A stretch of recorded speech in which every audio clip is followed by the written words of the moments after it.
Who's throwing tonight is throwing the ball fantastic, and maybe both of this news should have come a little earlier, but being added now is a great thing. It is really good for Walker Buehler, who will make his final start before the All-Star game Tuesday in Denver. But tonight he gets to take on the Arizona Diamondbacks, a team he no-hit through 7 innings the last time he faced them. Yeah, he's throwing the ball very well. Not his last outing. He's going to be responding to a tough one, but overall this is a young man that goes very deep into games and has dominated the Arizona Diamondbacks. And if you're the Dodgers and you want to not lose a series to another last place club, this is the guy you want on the mound. He is the big game guy for this team, and he's throwing the ball very well. The side work and a few adjustments from the last outing, I expect him to have a really fantastic game. Big game butane. Walker Buehler opposing Caleb Smith as the Dodgers look to get even with the Diamondbacks. First pitch coming up from Dodger Stadium.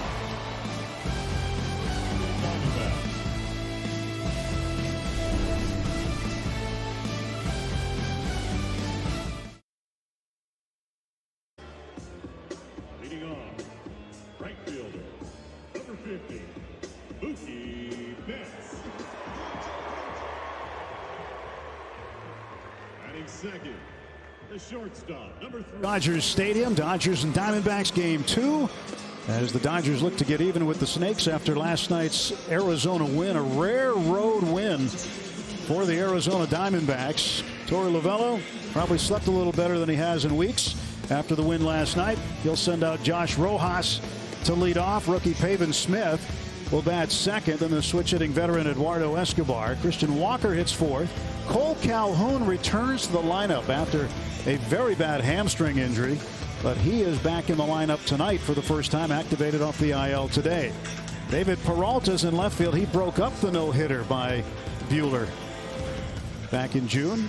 Nick Ahmed, Brian Holiday doing the catching, and Caleb Smith doing the pitching. And doing the pitching for the Dodgers, Walker Buehler making his 18th start. He is 8-1 and 7-1 over his last 10 starts alone.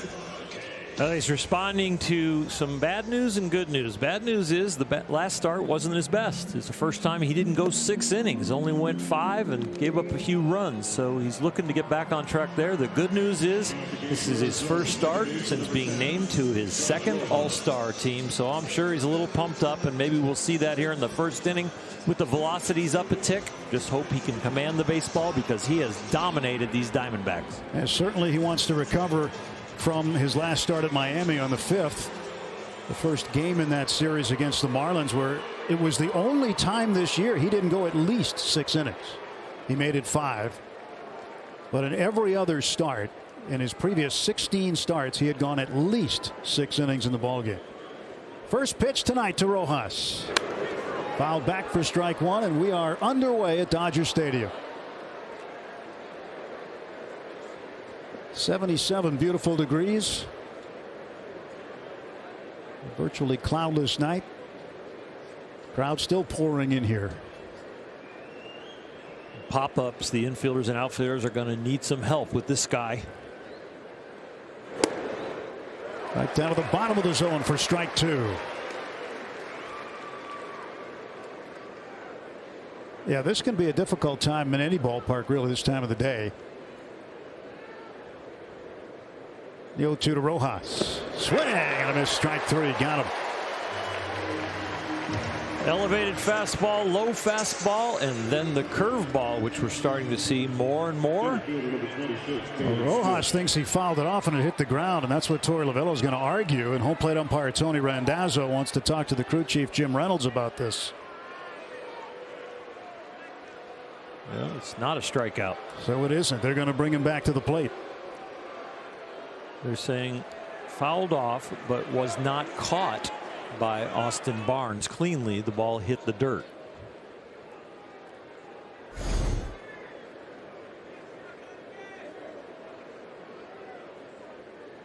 It's interesting. You better have a foul tip, because that looks like a swing and a miss. Austin Barnes showing the ball to the home plate umpire. Tony Randazzo, veteran umpire, is out of Chicago.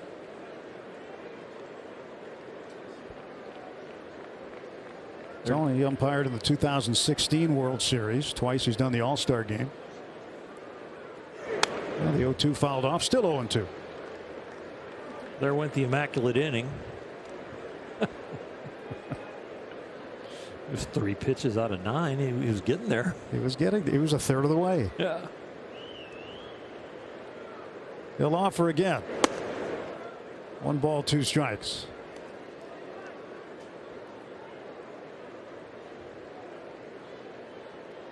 Barely a breeze at all right now. Just a still evening as we get underway in game 2. And Rojas making it a little tougher on Buehler than he had hoped. 6 pitches so far in this at bat. Walker at 92 that last pitch. That was his changeup. Rojas went 1 for 4 last night with a walk, and now he gets it. Well, sooner or later, and it was later. And Torey Lovullo saying, hey, same thing. It hit the ground, but. Number 26, Peyton Smith. Yeah, but he didn't foul tip it. That's the difference on the curveball.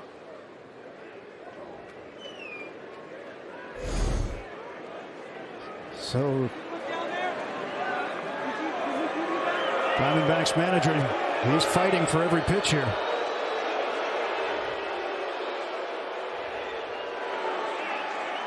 Dave Roberts might be getting a little impatient early in the ball game. What can this do to the pitcher's rhythm after just the first batter of the game?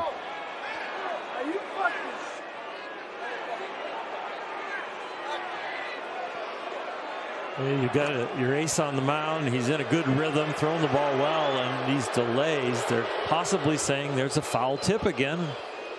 Diamondbacks want him to check, so the umpires huddle up.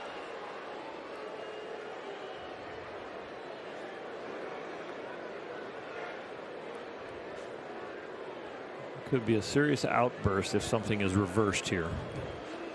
And in case you're wondering, foul tips are not a reviewable play. But that doesn't look like a foul tip at all. I had a tough time seeing the first one.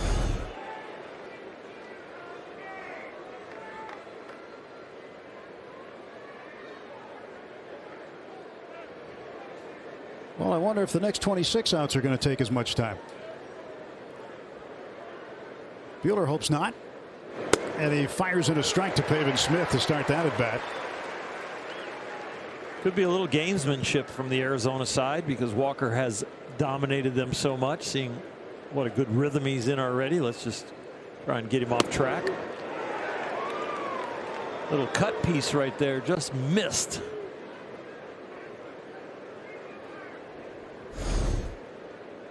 .94 with some cut.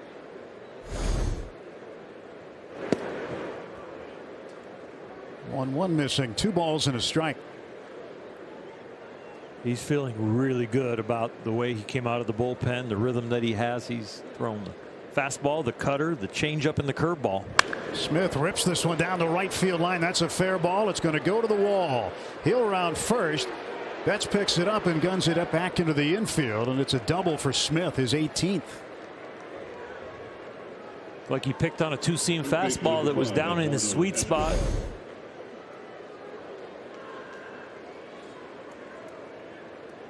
Down and over the middle of the plate. Put the barrel on it. Smith was the 7th overall pick in 2017. He now has 28 extra base hits. He trails only 2 other rookies, Adolis Garcia with 33, Ryan Mountcastle with the Orioles with 29. And then there's Pavin Smith now with 28. 1 out and 1 on for Eduardo Escobar, who had the home run in the 5th inning. Last night off of Darian Nunez making his major league debut, and you couldn't hit a shorter home run.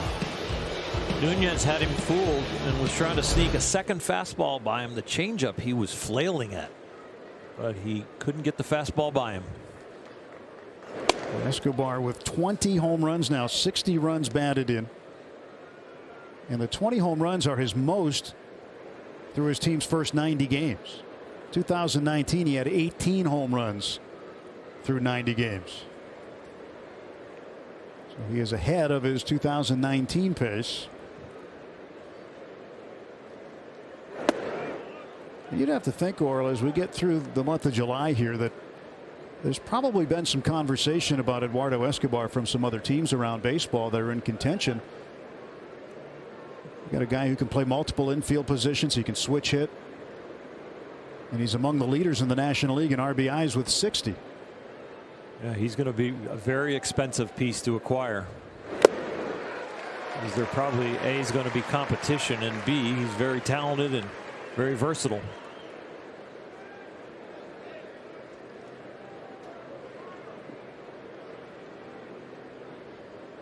Just as long as he doesn't play for a team that's named after a cat like the Tigers or something. He's definitely afraid of cats.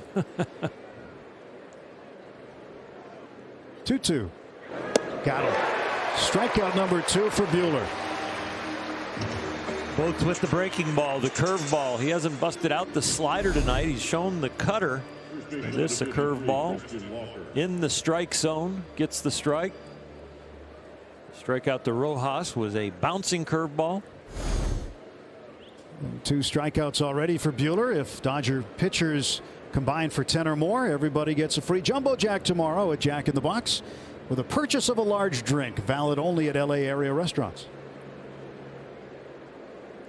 And Walker has had fewer strikeouts, pitching to contact every now and then, but he's still going to get his strikeouts.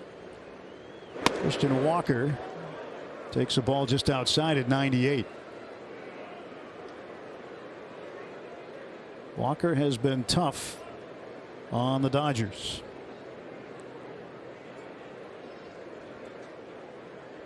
And last night he was on base 4 times. He had a double, a single, was hit by a pitch, and he walked. 2-0.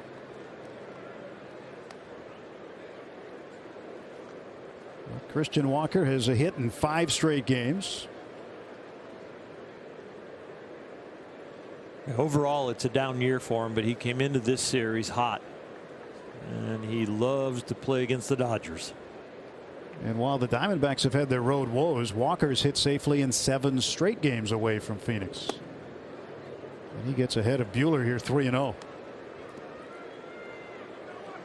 Pavin Smith, the runner at second base, and Christian Walker in a 3-0 count. Cole Calhoun waiting on deck and making his return from the IL.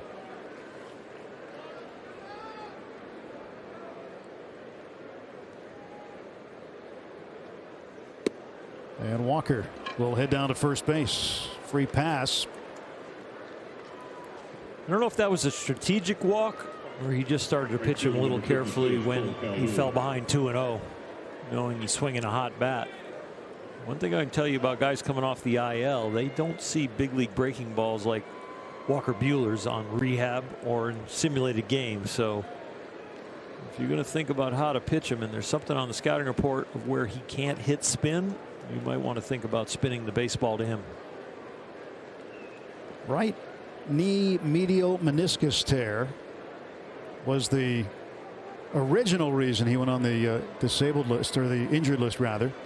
And then his strained left hamstring was what really kept him out. In fact, they actually took it out. The hamstring they worked on in the surgery is the same one that they'll occasionally use for Tommy John surgery.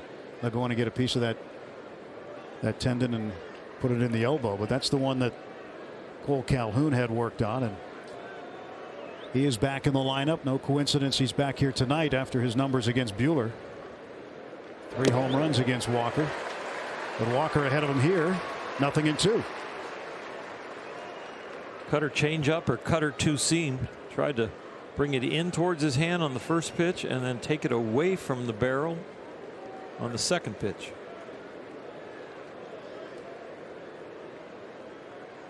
Two on, 2 out. 0-2 to Cole Calhoun.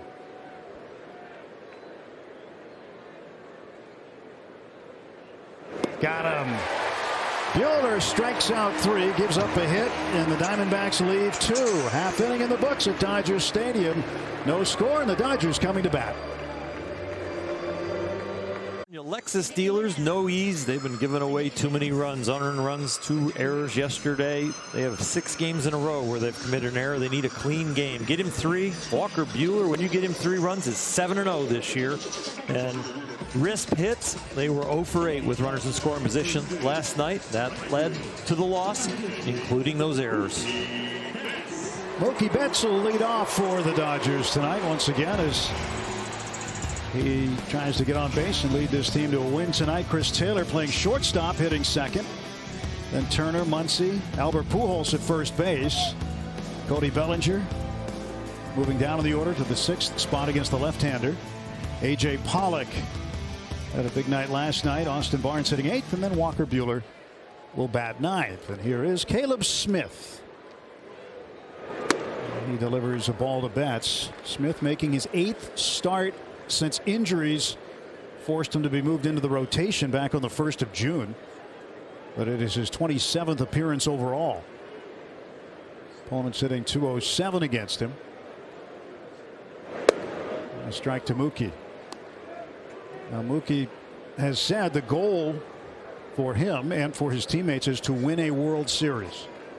That's what he said when he signed here.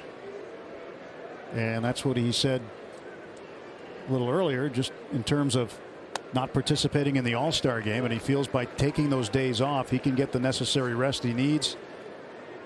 Try to heal up a little bit. Everybody's got nagging things this time of year anyway, and he feels that he needs those days to get ready to go on the second half run. 2-1. 3-1. There's nobody that knows their body better than the athlete, especially the one that's been through the rigors of full seasons and playoff runs. And so you have to trust the athletes when they say, you know what, I think it's best for the ball club that I get my rest. Everybody's playing hurt, but you don't want to get hurt and turn injured. 3-1, pop back and out of play. Full count to Mookie. There has been a replacement, by the way, named tonight. We thought that maybe Will Smith might have a chance with Yadier Molina suffering a little bit of a foot injury, I guess. And Molina has decided to rest his foot and get that healed up, so he's not going to play. But Omar Narvaez of the Brewers, the catcher there, will replace Molina as Betts takes ball 4 and the Dodgers with a base runner.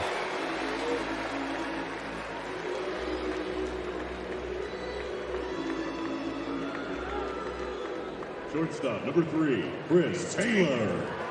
Another All-Star, Chris Taylor. Taylor had a 9-game hitting streak in last night. That was a career-long hitting streak for him. But he likes left-handed pitching, hitting .326 against Southpaws. The first 4 Dodger hitters are all All-Stars, and then Walker Buehler in the 9 holes in All-Stars. So they probably have the most active All-Stars in the lineup tonight in all of baseball. Mookie off of first, and Smith out of the stretch. Strike 1 to Taylor. Dave Roberts said this afternoon that he's leaning toward perhaps starting Max Scherzer in the All-Star game. Jacob deGrom is going to be unavailable to him, who would have been the starter. But he's leaning towards Max Scherzer. I don't think you can really go wrong there. Sure can't. Taylor hits it on the ground into left field, a base hit. 2 on and nobody out.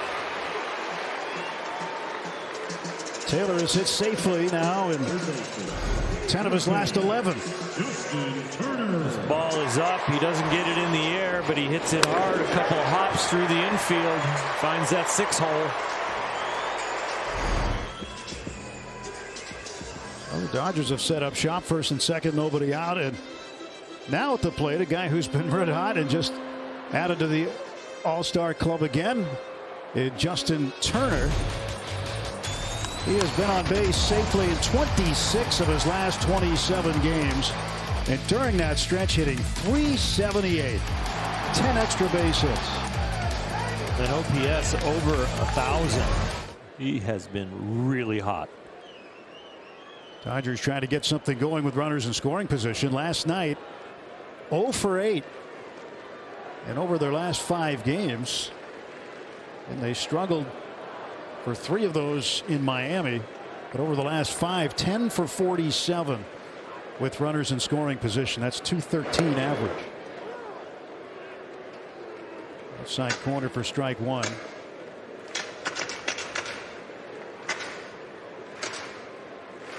Second time that Justin will go to the Midsummer Classic.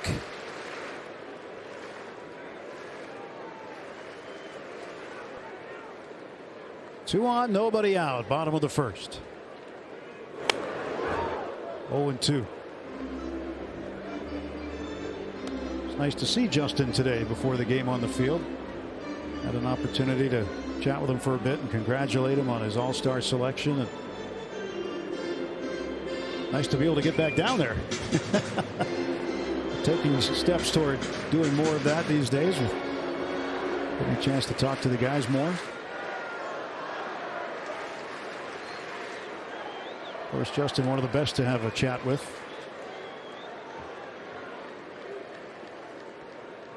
The 0-2. In the air to right. Shallow. Calhoun coming in. And that retires Turner, 1 away.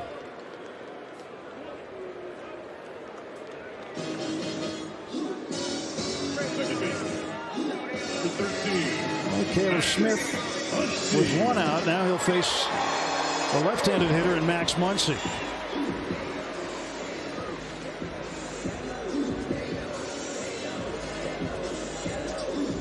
Muncy's been an on-base machine. And tonight is hitting in front of the machine, Albert Pujols, who's on deck.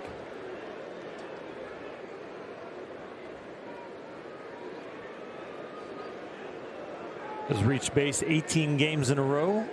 And not a lot of hits, but when he has hit the ball over that time, the 15 hits, 11 of them have been extra base hits.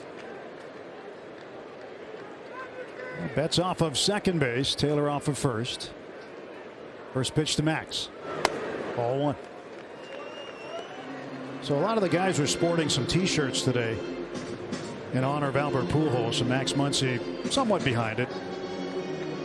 It said T.O. Albert, which translates into Uncle Albert. And I asked Justin Turner, why Uncle? And he said, well, it'd be disrespectful if we called him Grandpa Albert. So it's Uncle Albert. And I talked to Albert about that. He loves it. He's all smiles about it. He thinks it's great. And he said that was all Muncy. And so I said, hey, Max, you're the T-shirt guy. He goes, well, no, there's a company that did the go get it out of the ocean T-shirts. And he said they send them to me. And he says, I'm just the distributor. I'm the middleman. So Max was handing out the T-shirts. A bunch of guys were wearing them today.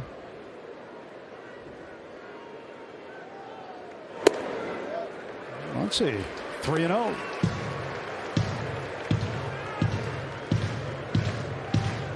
He does not wander out of the strike zone very often. He will pass the baton, and he'd be passing it to quite the hitter with quite the resume with bases loaded, 1 out if this ends up being a walk.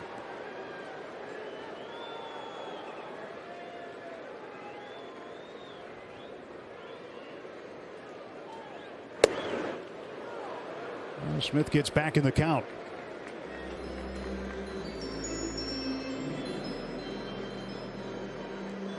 So Muncy, a Texan, and Smith also a Texan.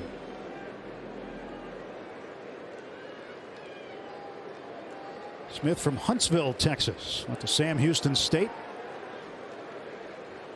And of course Muncy out of Baylor.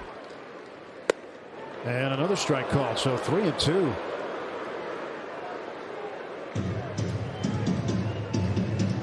This is the 6th career appearance that Smith has had against the Dodgers. 4th time he's had to start. Pujols hoping he gets up there with men on. Chance to drive some guys in.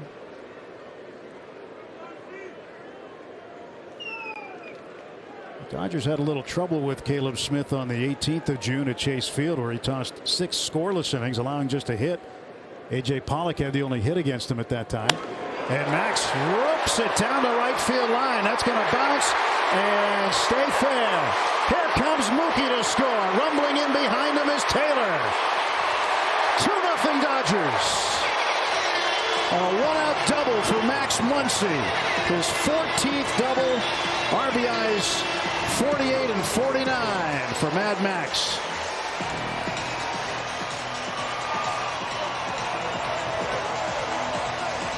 "19-game streak for him to reach base, and his 16th hit over that time, and another extra base hit. That's 12 out of 16 over those 19 games. And still a lot of time left in this game, but he has the Dodgers crack on top. And that's a new feeling. When the Dodgers scored first, their record is 38 and 15. And they have scored first tonight. 2-0, and now Albert Pujols, or Uncle Albert as the players call him, but he embraces it.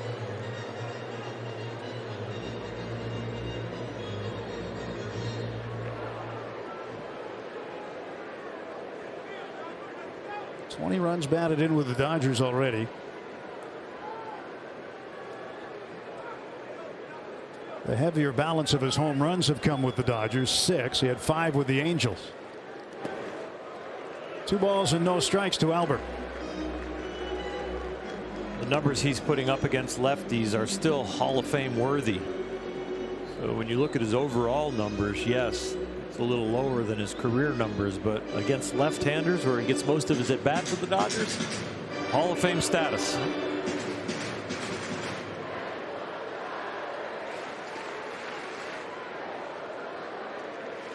Two 2-0 to Pujols.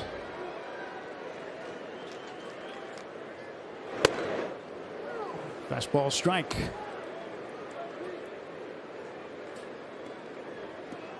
Now the pitch that got to be careful for when you face this guy is a slider. Over his last 2 starts prior to tonight, he hasn't allowed a hit on the slider. Opponents have been 0 for 13 against the slider.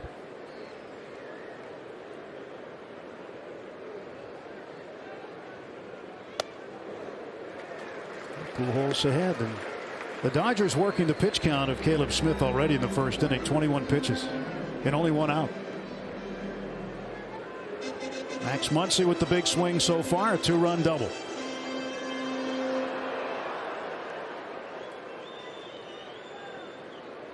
Last 2 hitters, 2 3-ball counts. Lots of hitters counts to attack.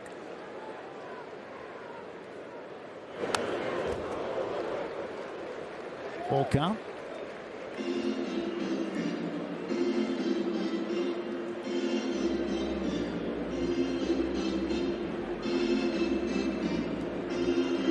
Albert's face right there says it all, that he missed a hanger.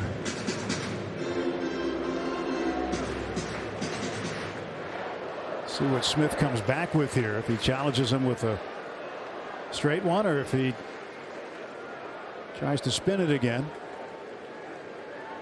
Payoff pitch to Pujols with Muncy off of second. We'll get another.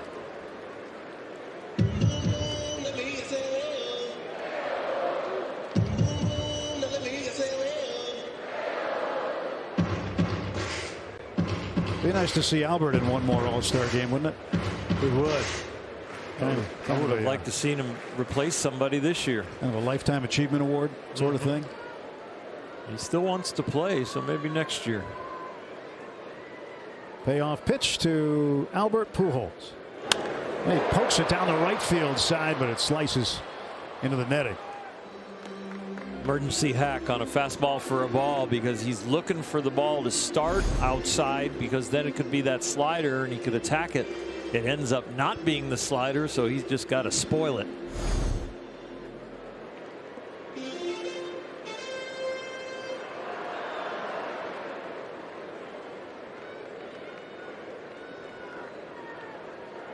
'25th pitch of the inning for Caleb Smith.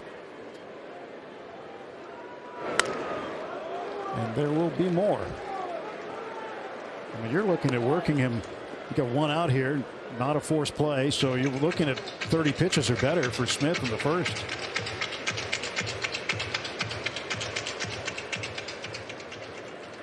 is one thing the Dodgers are known for, is grinding down starting pitchers. A minimum of 2 runs and looking like a minimum of about 30 pitches.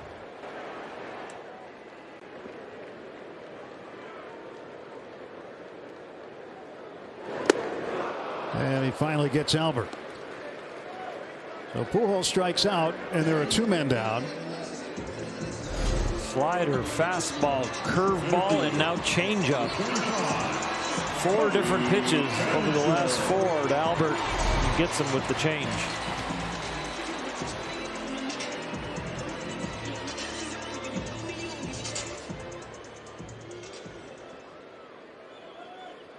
Now, changeup usage a little bit more this year than last year. 16.5% of the time this year he'll use the change.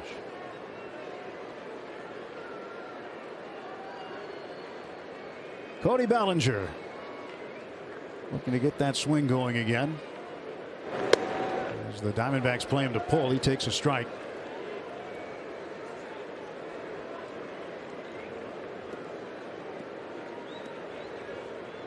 Talked about the slider for Smith. The opposition this year hitting 165 against it. And he gets the majority of his strikeouts, 34 of them, on the slider. Bellinger hammers one. Deep right field. Way back. It is gone. A long-awaited belly bomb. 2 more runs come in. And the Dodgers lead it 4-0.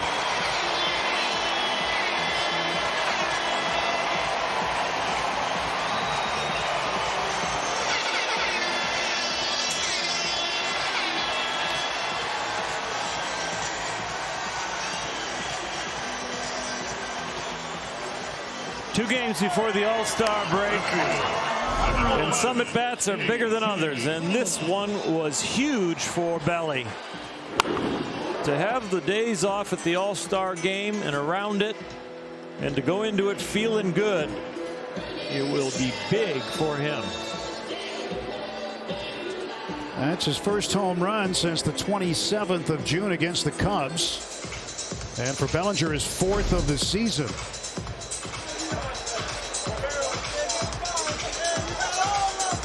127 home runs in the career so far of Cody Bellinger. Boy, big smile.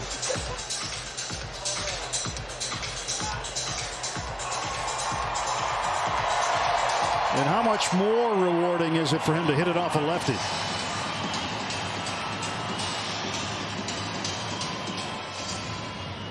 That's what was part of his MVP years, his ability to really conquer the left-handed battle.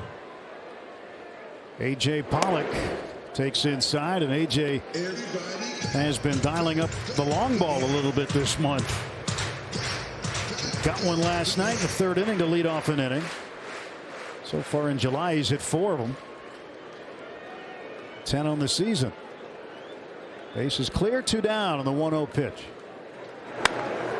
And a high fly ball out of play. But you look at what Pollock's been able to do in July, knocking the ball around ballparks, especially on the road in Washington and Miami. And then got another one last night here at Dodger Stadium. Well, July has been a huge month for him. He's hitting a home run every 6 at bats right now in July. And you go with April and June through June before that, it was 1 every 27. So the pop is coming back.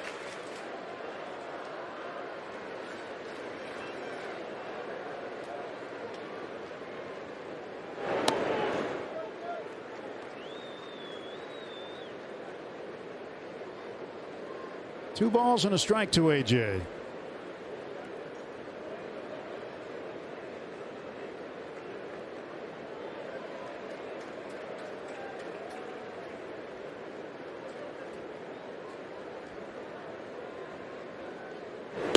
Swing and a miss there. Bellinger took advantage of the 4-seamer. He got the fastball right in the wheelhouse and lost it out in the stands. And A.J. might have been waiting for one of his own. And he ended up not seeing the 4-seamer. He did in the first pitch, but he's seen slider, changeup since, and slider again. And again, and he fouls this one off. 2 balls, 2 strikes. From the bottom of the first, Dodgers with 4 runs in, a 2-run double for Max Muncy and a 2-run home run for Cody Bellinger. 2 runs last night. Tonight, it only took him 4 batters to get 2 runs.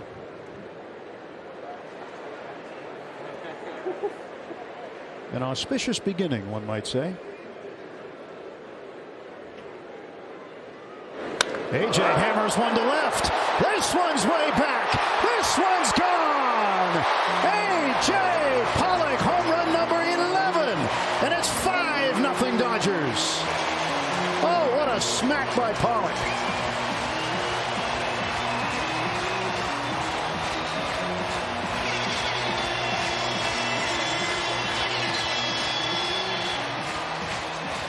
Back-to-back blasts. And the Dodgers all over the Diamondbacks in the first inning. Friday night fireworks, those were in the sky. Saturday night fireworks, they're at the plate, and it's with the Dodger bats.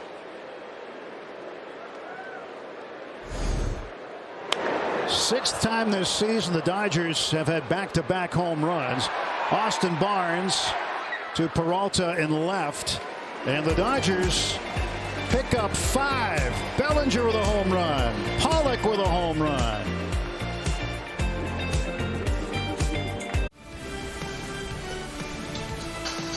World Champion Dodgers baseball on Sportsnet LA is brought to you by Carl's Jr. Grab the new BLT Ranch sandwiches at Carl's Jr. Feed your happy. Well, Oral, 5-0. Pretty good start. This is also pretty good. This is our Allstate Good Hands play. How about this guy? And he didn't even spill a drop of the beverage. The glove was among all the bare hands, and the glove won out. And boy, he'll be able to toast himself with the cerveza in his left hand. Well, he can right hand. Toast AJ Pollock and toast Cody Bellinger. Back-to-back home runs. AJ's in the right spot to try and negotiate to get that ball back. Walker Buehler facing David Peralta. Remember, Peralta was the guy that broke up the Buehler no-hitter in the top of the 8th inning in Arizona back in June on the 19th.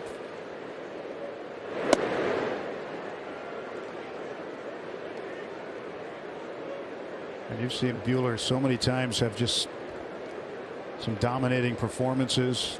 That was one. He's had some great performances in the postseason. I know we've had this conversation before. I go back to the Game 3 of the 2018 World Series, the one that lasted all night. 7 hours and 20 minutes. Dodgers won it on a Muncy walk-up, but how good was Buehler in that game? Turner right there for the out.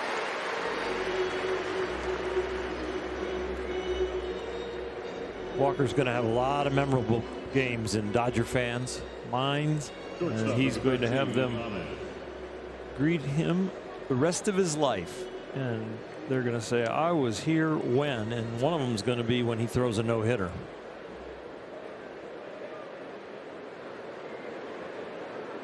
Nick Ahmed was in the leadoff spot last night. Now batting 7th tonight for the Diamondbacks.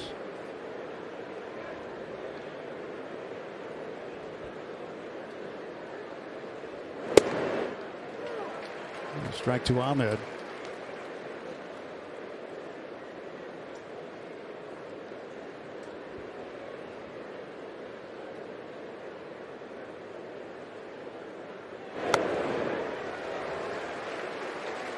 That's going to be a tough pitch for any right-handed batter to hit. 97 with the fastball, and then you go that way with the slider. Looks like a fastball away, ends up bending.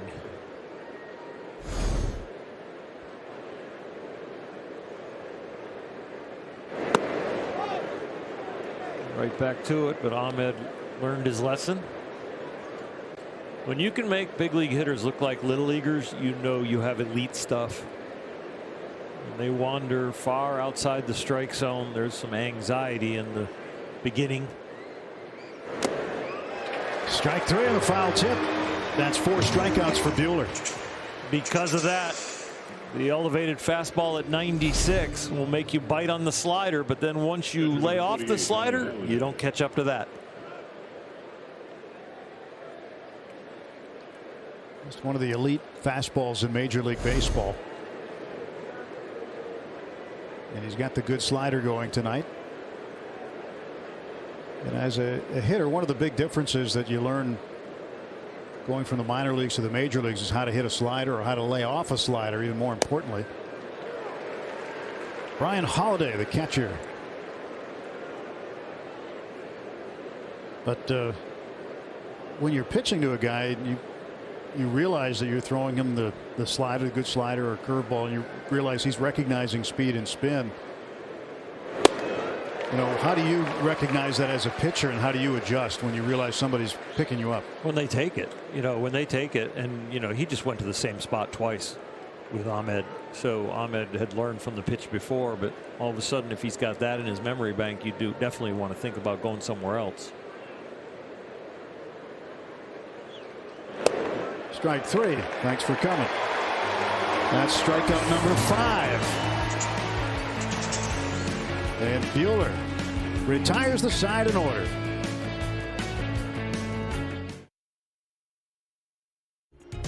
Our junior Dodger of the game is Dominic from Ventura, and his favorite player hit a home run tonight, Cody Bellinger. To join the junior Dodgers for a chance to be the junior Dodger of the game, visit Dodgers.com/Junior Dodgers. Dominic's all geared up. He's got the sun glare black on, and he's ready to go. I wonder if he's related to Ralph Branca. I don't know. Bobby Valentine is. Our T-Mobile coverage cam takes us out to Blue Heaven on Earth, the Center Field Plaza. If you haven't been, you got to go. It is such a great amenity to have. It's like a warm-up to walking into the stadium. Go out there for the great food, but if you enter through now the front door of Dodger Stadium, you're immediately greeted with the feeling of you're at the ballpark, but you haven't had the complete reveal yet of seeing the field.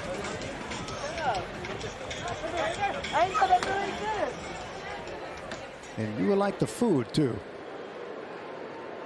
So Walker Buehler gets the lead off. He's got a 5-0 lead. Start the bottom of the second. Buehler has 5 hits this year. He's hitting .135. 2 of those 5 hits are doubles.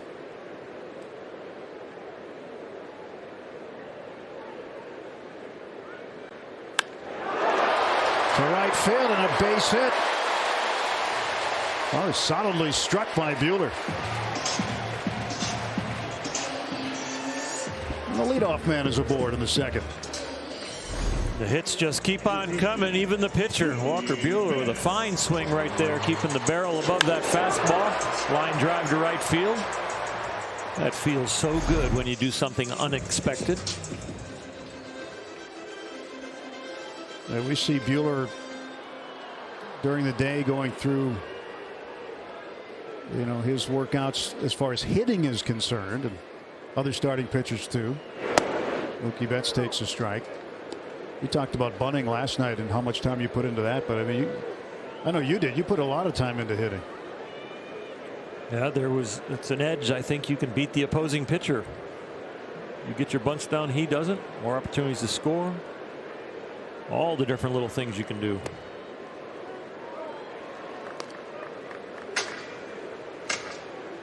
But how good does it feel though when you get down to first base like Buehler and you got the ball in the barrel? Oh, it's awesome, especially with no out, because you really are setting the table for more runs. And in a tight game, it feels even better.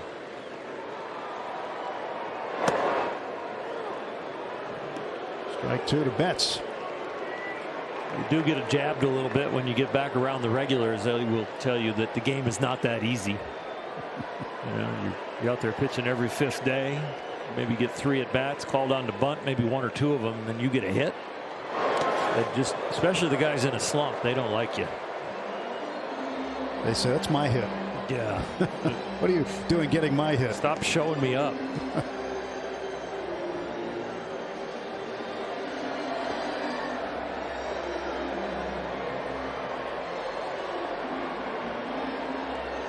Dieter Rule playing the Hawaii 5-0 theme for Mookie Betts, number 5-0.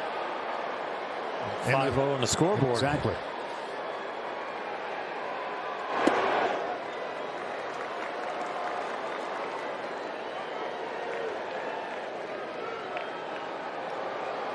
Yesterday he played the song 25 or 6-4 by Chicago an awful lot, because that was the Diamondbacks record. They were 25 and 64. Payoff pitch to Betts. Ball 4, second time he's drawn a walk. And in as many innings, the Dodgers have had runners at first and second and nobody out.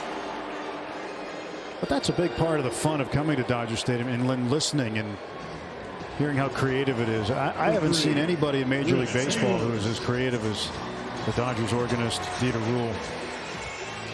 It makes the game experience just that much more fun.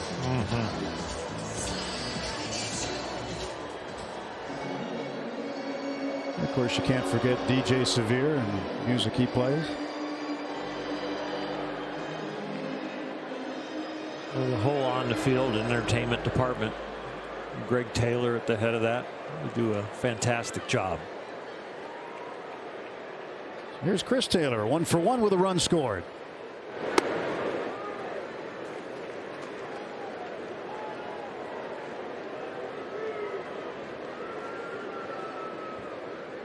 Dodgers with back-to-back home runs in the first inning. Cody Bellinger and A.J. Pollock. Max Muncy with a 2-run double.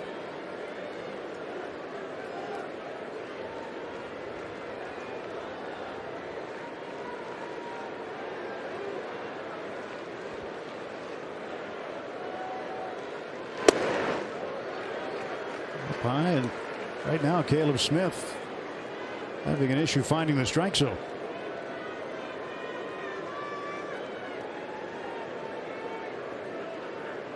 Dodgers with 5 hits, including the one from Walker Buehler this inning, and they are pounding his fastball. 3 of the extra base hits on the fastball, and Buehler's base hit on a fastball. 3-0. He was 3-0 on Max Muncy. He came back on Muncy, but then Muncy put one down in the right field corner for a 2-base hit.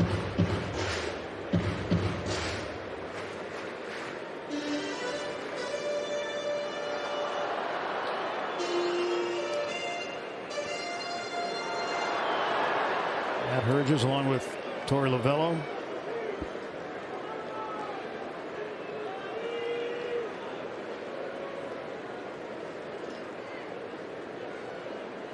And that's ball 4. So the bases are full of Dodgers.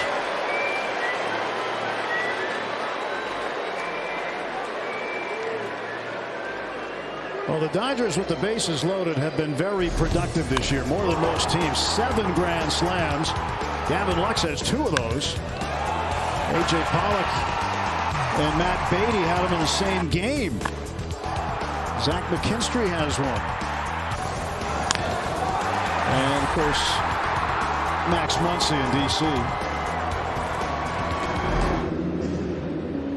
So a visit to the mound. Talk this over with Justin Turner coming up.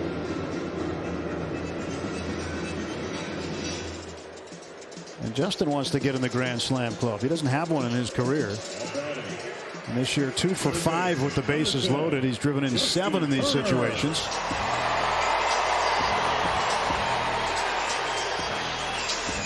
And he was the only Dodger regular to be hitting over 300.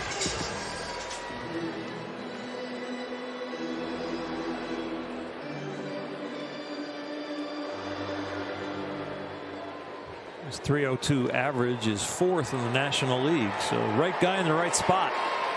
Bases full, nobody out. And the pitch, a ball.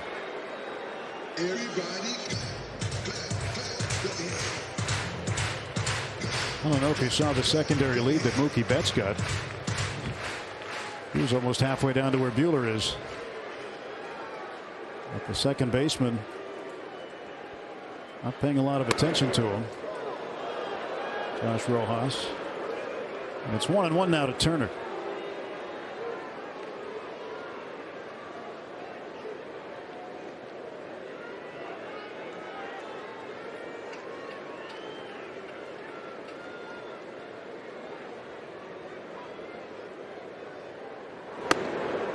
2-1. It squeezed a little bit right there. You don't earn those strikes, those borderline strikes, when you've been as wild as he has been.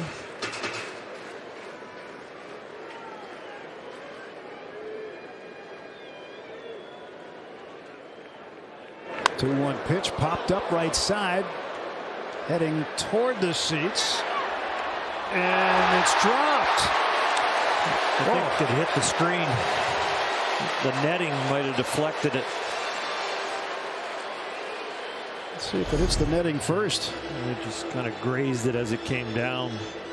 Yeah, you're right. About 30-40 feet from the glove, it grazes the netting and comes back towards the field. 2 balls, 2 strikes to Justin Turner. And bases loaded, nobody out. And it's ball 3. And really, Torey Lovullo now has really no option but to get somebody up in the bullpen.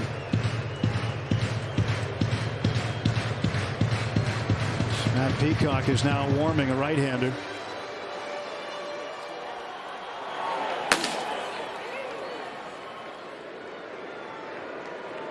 Payoff pitch. Swung on and hammered. Deep left field. It is gone. The first career grand slam for Justin Turner.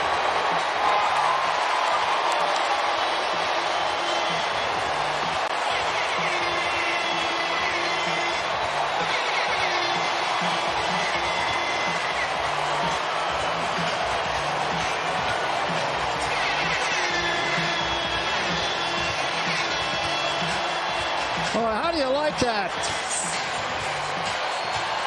Justin Turner with one swing of the bat scores 4.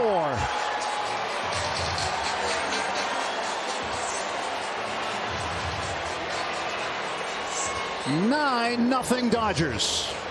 What a day. What a goosebump day. It added to the All-Star game roster.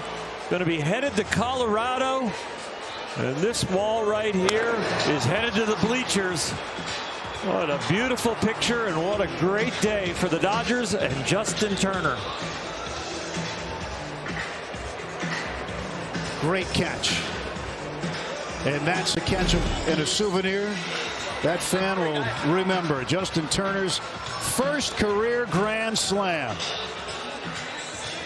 Home run number 15 and the 8th grand slam for the Dodgers as a team this year. Pitching change, timeout. Dodgers 9, Arizona nothing.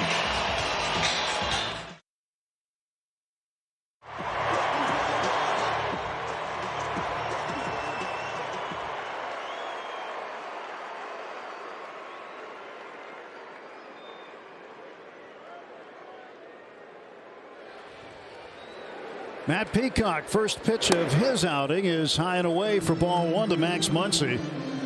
Peacock, 28-year-old right-hander, now takes over for Caleb Smith. Muncy 1 for 1 with a 2-run double. And it's 2-0 to Muncy. 21st appearance for Peacock. Opponents hitting .309 against him. It's a rookie that's getting a lot of work, and they're going to count on him for some innings tonight with this 9-0 lead. His last outing on a couple days rest here tonight, he went 3, so they're going to look for him to put up some bulk. Well, Dodgers were not happy with the result last night, and they are taking it out on the Diamondbacks so far through the first inning plus 4 batters. And that's all that Caleb Smith lasted, 1 plus 4, and then 9 earned runs on 6 hits. Walked 3, struck out 1. Dodgers with 3 home runs already, including the first career grand slam for Justin Turner. Muncy down to first sharply, and Christian Walker makes the play with Peacock covering, 1 down.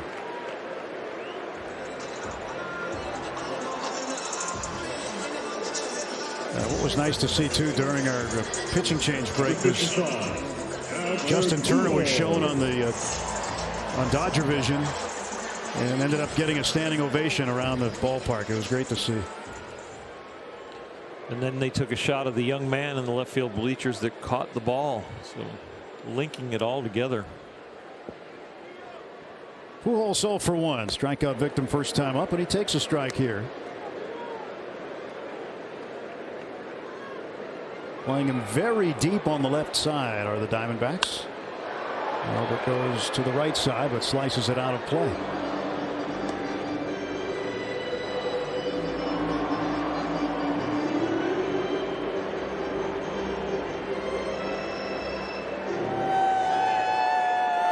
That's the grand slam ball right there. The ground ball fair down the line at third. Escobar, long throw, gets Pujols.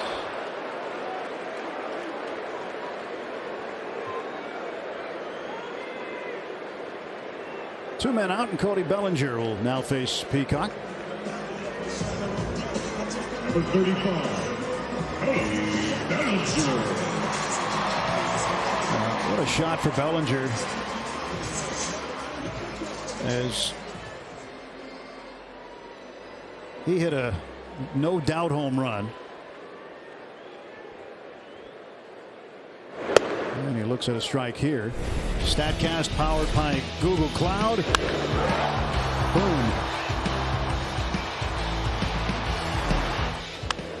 And he hits a high fly ball, but it'll be playable for Cole Calhoun. And that'll do it for the Dodgers in the second inning. 4 more on the board. Justin Turner with the big swing. Bases loaded. Home run number 15. Clears the bases.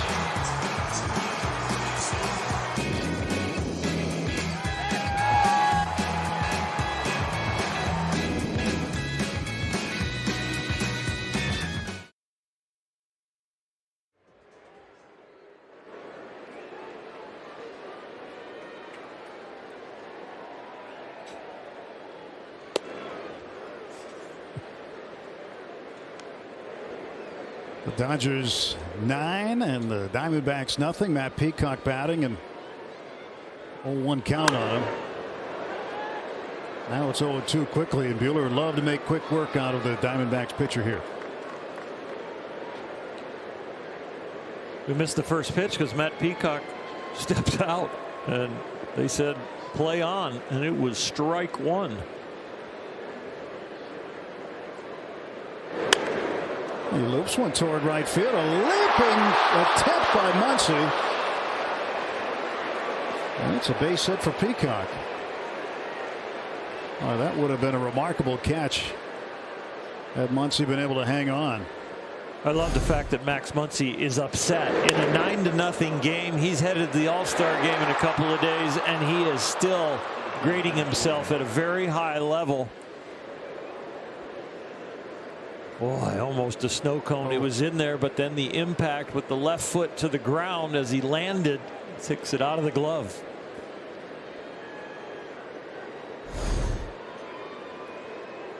That's the second Diamondbacks hit. First one came in the first inning, a double by Pavin Smith. Back to the top of the order, and Josh Rojas, who struck out in the first.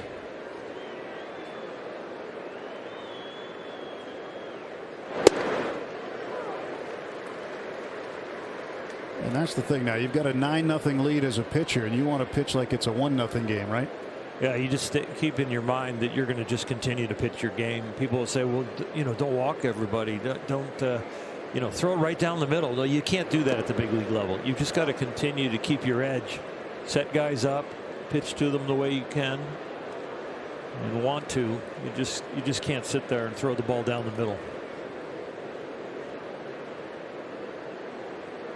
Your team will probably still win the game, but you'll be out of the game too early.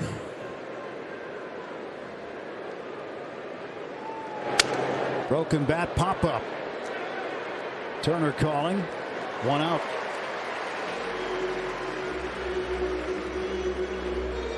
That's the first bat that Buehler has blown up tonight.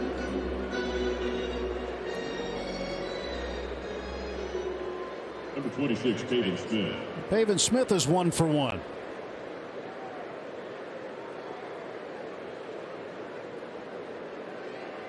hitting .265 after hitting his 18th double of the year in the first inning. Strike one.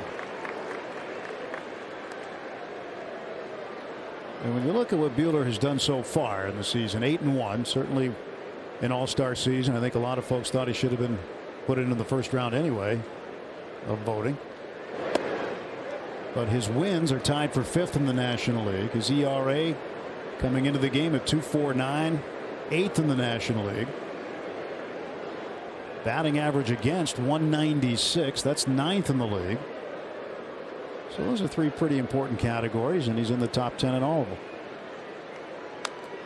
Breaking ball rolled to first, and Pujols will just kind of wait for him. And 2 men out.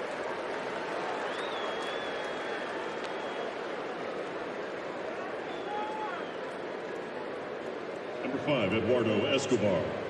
Download the MLB AR app, brought to you by T-Mobile. This new augmented reality app provides unprecedented 3D views and ball tracking for the T-Mobile Home Run Derby. Download now at MLB.com/AR. That'll be a neat thing to have on Monday. A lot of folks looking forward to this Derby this year. Escobar will take a pitch that might have caught part of the strike zone. Barnes will go out and talk to Buehler. Might have been a little cross up too. Yeah. Track the home run balls in Colorado from these all-stars. It's going to be special.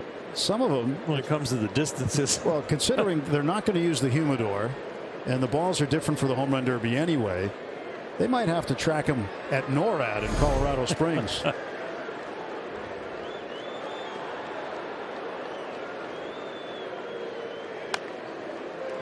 Right down to Pujols. And that takes care of that. The runs are hitting the man left. 9-0 Dodgers after 2.5.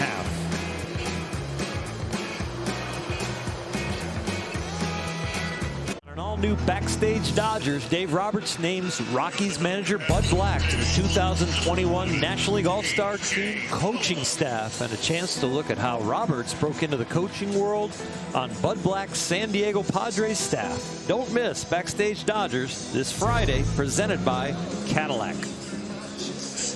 Yeah, Davis said he wouldn't be here without Bud Black, and you know, I know we both know Buddy, but he's one of the best dudes in baseball, really. Very nice, unbelievable communicator, very loyal, and loves baseball with a passion and loves players. A.J. Pollock to lead off against Matt Peacock, and he does so with a base hit to right. A.J. continues to swing the hot lumber. 2 for 2. A.J.'s got two things going for him. One, he hammers his old team, and boy, he is having a very hot July.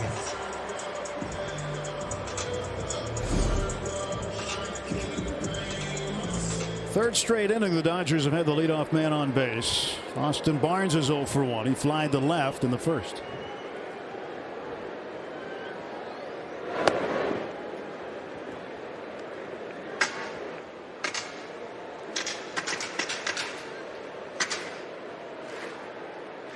It'll be great not only for Dave Roberts to have Bud Black on there, but also to have Reggie Smith in the dugout with him.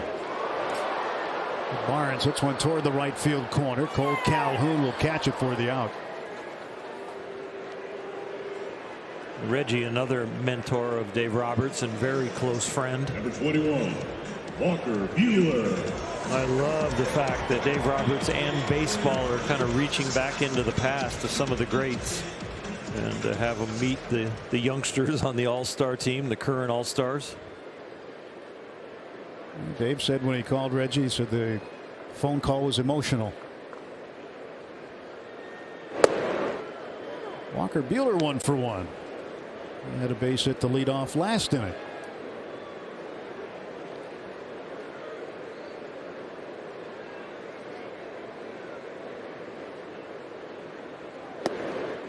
But Smith was a guy who had a lot of influence in the game too. I mean, 7-time All-Star. I learned an awful lot from him as a young Dodger, but not as much in conversation until later as I became a big leaguer. But early on, watching him in the batting cage, watching him go about his work, the way he got loose for games. He did not have always the healthiest of careers, but he had a marvelous career and one of the greatest switch hitters ever. But just to watch him go about his business when he had the injured shoulder, watched him rehab, and the dedication that it takes to be a true big leaguer and to work at your craft on a daily basis. And he not only did it with a physical side, but the mental side too. To this day, I enjoy my conversations with him all the time when I'm around him. Buehler draws the walk. 2 on and 1 out.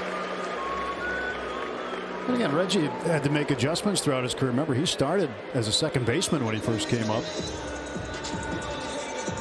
But he was able to move around the diamond into the outfield, and then, of course, was a very good hitter.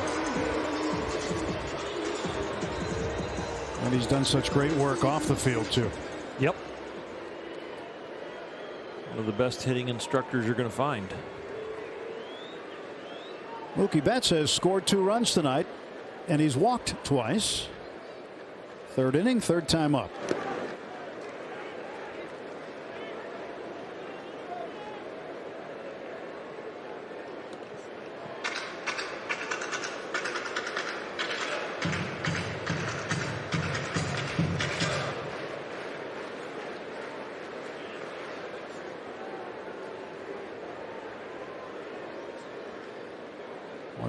No strikes to Mookie, and he hits one foul past 3rd.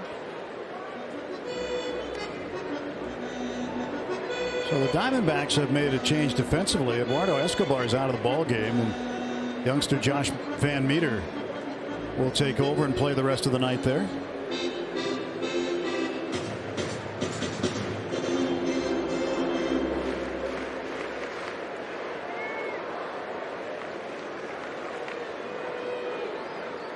One to Betts.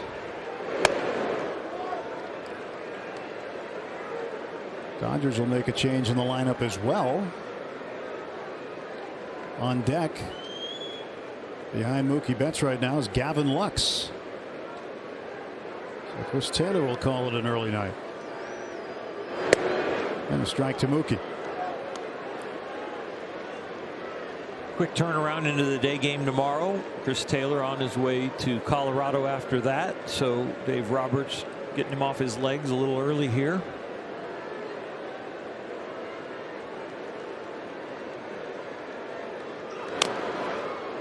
What was the first time like for you? First time at the All-Star game? You feel like a rookie again. You really do. The same nerves come back as when you were first a big leaguer. You walk into the locker room and you just can't believe you're there. Then you see, 30, 40 dozen baseballs in the center of the room that you got to get through in the next few days, and all the other equipment that they want you to sign. The clubhouse guys are probably recognized, and a few of the executives from Major League Baseball are there. Foul ball. But there are just so many firsts, and then you run into a guy like Ozzie Smith. At the time has probably been to 10 All-Star games, and some others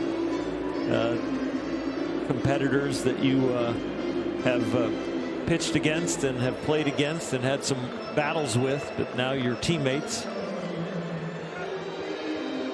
I didn't try and get too close to the hitters. I became more friends with the pitchers out in the outfield during shagging and batting practice. I wanted to keep that distance from the hitters.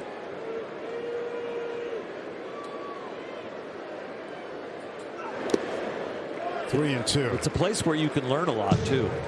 You can be inquisitive with the other All-Stars about how they go about their day, their regimens, pitch grips, different things that you can learn.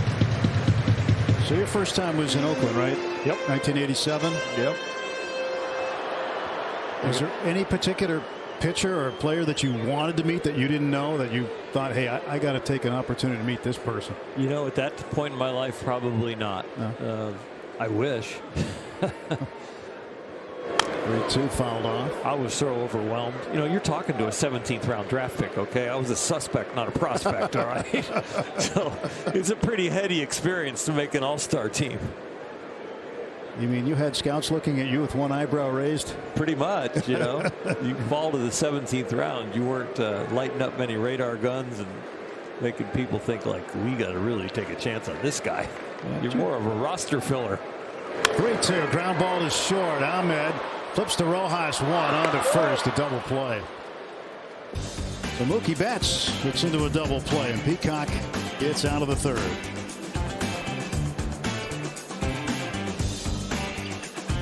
Collectible, a 2020 World Series ring.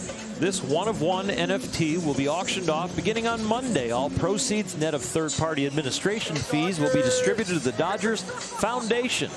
To bid and learn more, visit candy.com. 9 runs on 7 hits. 3 of those 7 hits home runs, and a grand slam for Justin Turner tonight.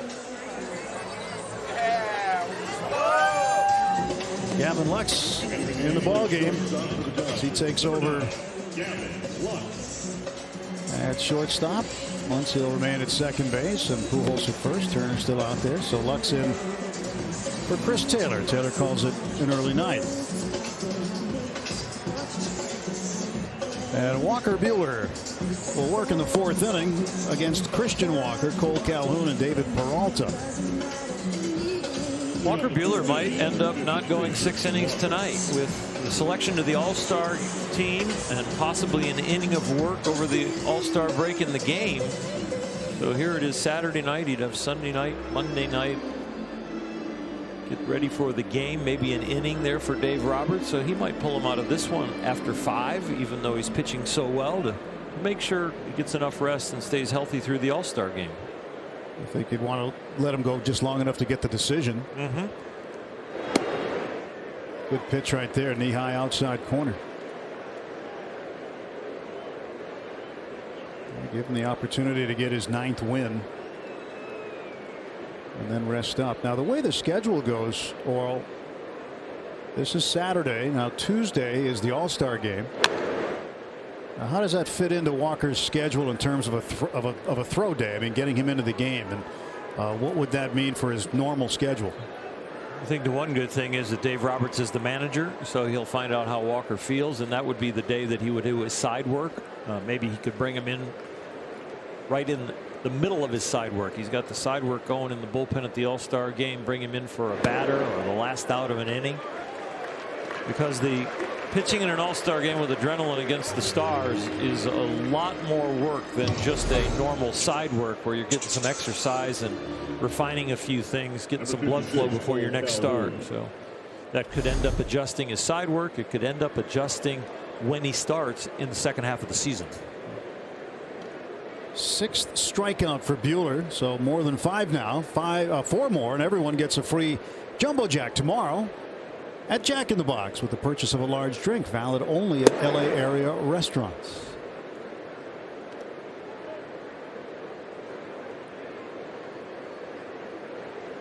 You kind of get the feeling that the Dodgers and Jack in the Box are going to be feeding Los Angeles again tonight, well on their way.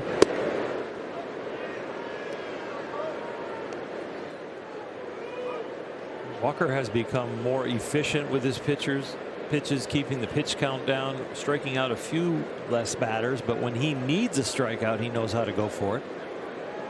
But he'd rather get the out now somewhere in the first 2 to 3 pitches to the batter.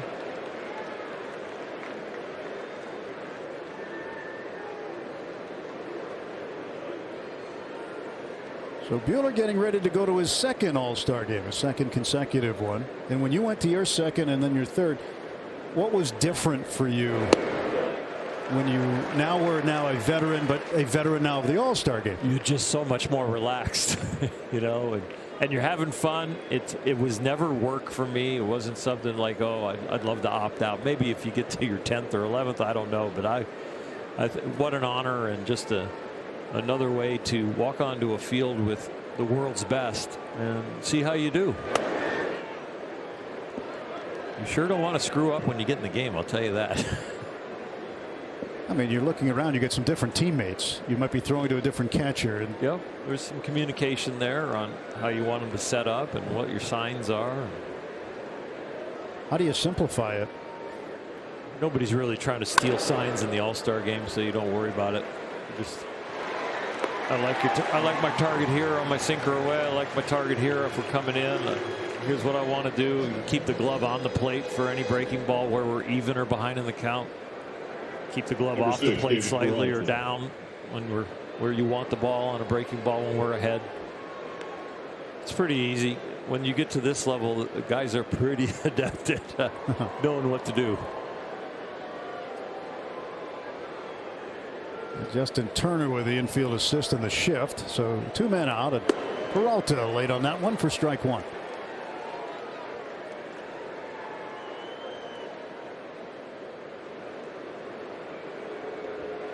But you didn't know that you were risking writer's cramp the first time you went to an All-Star game. You had this, all the things you had to sign. That's right. One bounce in front of Betts for a 2-out single. It's probably the most autographs you'll sign in a 2-3 day period when you make an All-Star team, and you see everything there that for sponsors and different people and for your teammates. A lot of times to cut back on the autographs, I took a dozen balls around the league and then carried them in my baseball bag and had the All-Stars sign them as we traveled to those cities. So only the people in the second half of the schedule that I said I might not see are the ones that I had signed when I was at the All-Star game. And then I carried the balls with me in my baseball bag and at the other cities and had those guys sign it, because you add another 25 to 30 dozen balls for everybody that's on the team. That's even more autographs than what you're doing for Major League Baseball and the league. So you had a strategy. Well, yeah, so it's one thing to get one autograph ball, but if you want a dozen and you're going to use them to help raise money for your charities or stuff, yeah. 0-1 to Nick Ahmed, and he fouls it back, 0-2. You still have some merchandise, or I should say memorabilia. Yeah. Well, from the All-Star games. Yeah, they give you engraved plates. You could get some crystal. Depends on what the gift is that year. And then I think I still have about 4 or 5 of the balls from each year with the full team signatures. My kids will find them someday when I'm gone. Oh, look what this is in the sanitary. Look at these 4 baseballs. Who are these guys? Oh, that's anybody want to play catch? All-Star National League All-Star team. Hey, we got enough here for some BP. Let's go outside.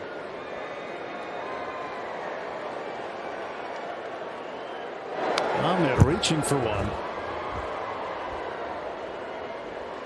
Yeah, but those things are important mementos from a career.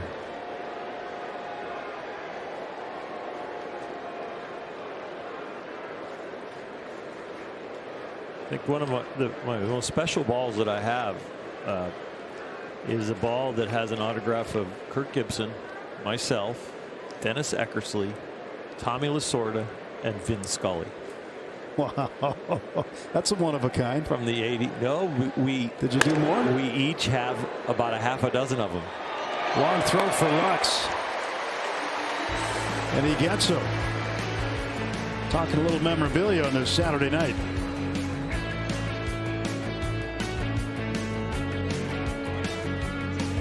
Educators with a Spectrum Sports Educator Sweepstakes. 8 lucky winners will receive a $50 gift certificate from Shakey's Pizza, plus a virtual teaching kit. Enter online at spectrumeducator.com for your chance to win. There's some great memorabilia right there from the World Series. Peacock to face Gavin Lux. First plate appearance for Gavin tonight. With Orel Hershiser, Tim Never. Glad you're watching Dodger baseball with us. First 2 innings, 9 runs up. Back-to-back home runs for Bellinger and Pollock in the first, and then the first career grand slam for Turner in the second inning. And Lux taking over for Chris Taylor. There's some more All-Star news to pass on, as the Braves, Ronald Acuna today in the outfield was going after a baseball, landed awkwardly, and tore an ACL on his knee, one of his knees, and he is out for the rest of the year, which is a really bad break for Acuna and the Braves. and baseball because he's one of the more exciting young players there is. But what that means also is that he will not be participating in the All-Star game, and already his replacement has been named. Manny Machado of the Padres will take Acuna's spot on the National League roster.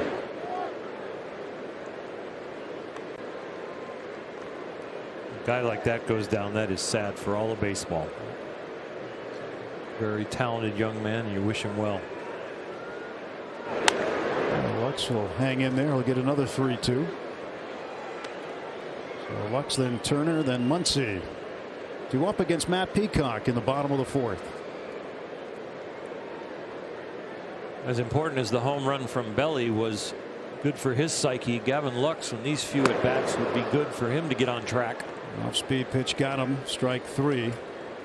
So Justin Turner, home run number 15, and certainly one that he'll always remember. Always remember your first, and this was the first grand slam of his career. That young man with a great catch. Well, you come around after hitting a grand slam, and Uncle Albert's there to greet you. That's pretty good too. So 8 grand slams this season, the most in Major League Baseball, as Turner lobs one into center field for a base hit. Turner 2 for 3. But in terms of the grand slam, the Dodgers are only 2 off of their franchise record of 10.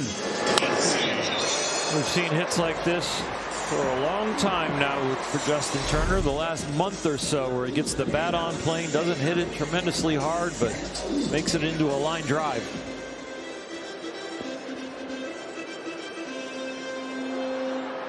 Muncy doubled in 2 runs in the first inning. Grounded out to first in the second.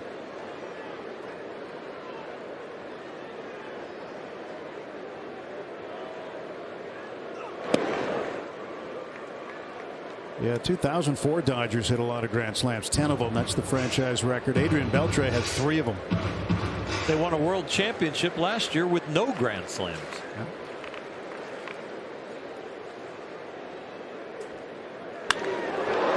Muncy hits a knuckling ball to center field that is tackled by Pavin Smith.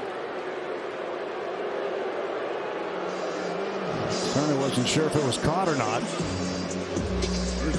But Muncy will be out. You're so right about the knuckling action. You can, when a bat matches the spin on the baseball from the pitcher, it'll come off the bat with the knuckleball action, and it is a tough ball to catch.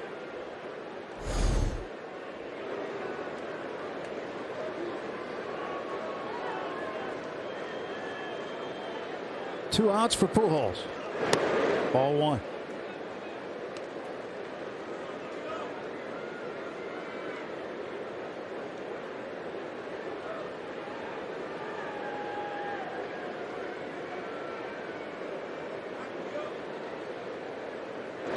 To the right side and a base hit.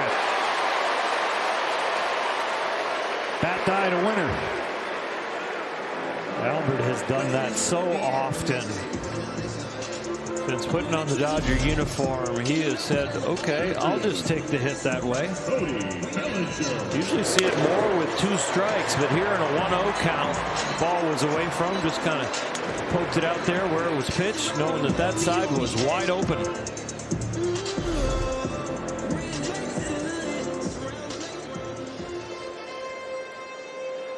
Albert, every time he does something, moves up some sort of chart. And he is getting closer and closer to moving up to 11th all-time in hits.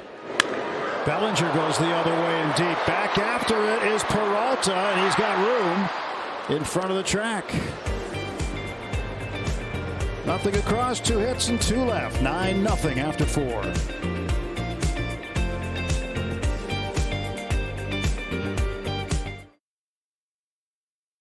The box score is brought to you by Kona Brewing Company, and inside the box score tonight, focus on Walker Buehler. 4 innings, 3 hits, no runs. He struck out 6, walked only 1. And he has been in command since pitch one, and his offense has made sure of that. Well, he's been able to throw the whole kitchen sink for strikes, and he's got the Arizona Diamondbacks on their heels, not only at the plate, but on the scoreboard with just those 3 hits. There's second baseman Zach McKinstry comes into the game. And Max Muncy, the All-Star, will get an early break tonight. And Brian Holiday, the catcher, is 0 for 1. He went down swinging in the second inning. And that's strike one on the outside corner. We'll keep an eye on the Dodger bullpen through this inning and maybe into the next half inning when the Dodgers are on offense to see what they're thinking about Walker Buehler's workload. That popped up to center. Can of corn for Bellinger. 1 out.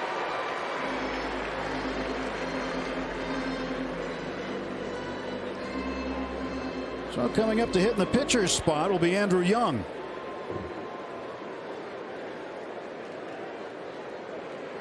Pinch hitter number 15, Andrew Young. So Andrew Young at the plate. And today he was just called up from AAA. So he jumps into the game.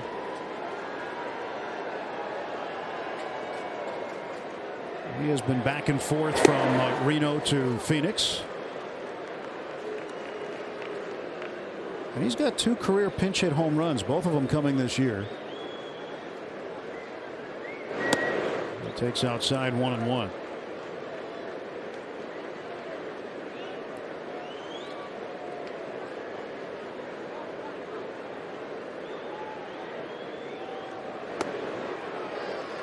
Buehler with that elevated fastball.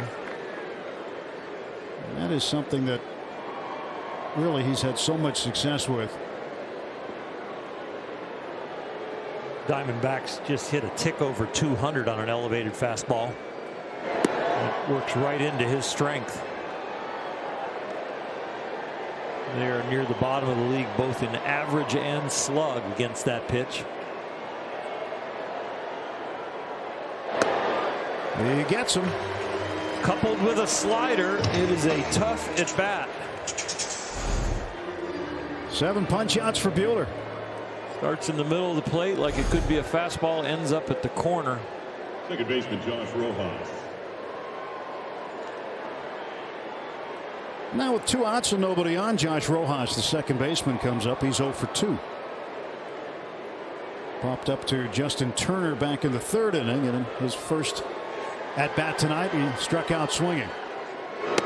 Although it took a little bit, because if you didn't see the first at bat of the game, it was questioned by Diamondbacks manager Torey Lovullo on what was either a foul tip or a ball that hit the ground or whatnot. But home plate umpire Tony Randazzo brought Rojas back, and it took a few more pitches, and it turned out to be the same result, a swinging strikeout. On the same pitch. Yeah. Another curveball down.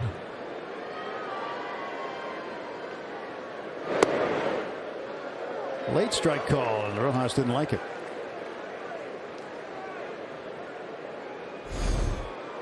Good cutter here. Just a bit inside, strike.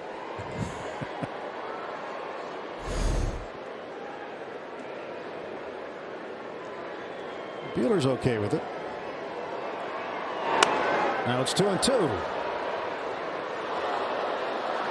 Every once in a while you might hear from the umpire, have you seen the scoreboard? And also, don't you know we have a day game tomorrow? Yeah. We have a quick turnaround. Swing the bat.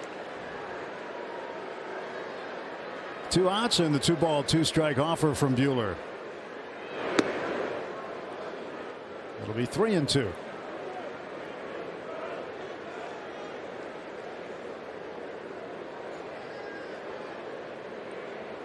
Payoff pitch.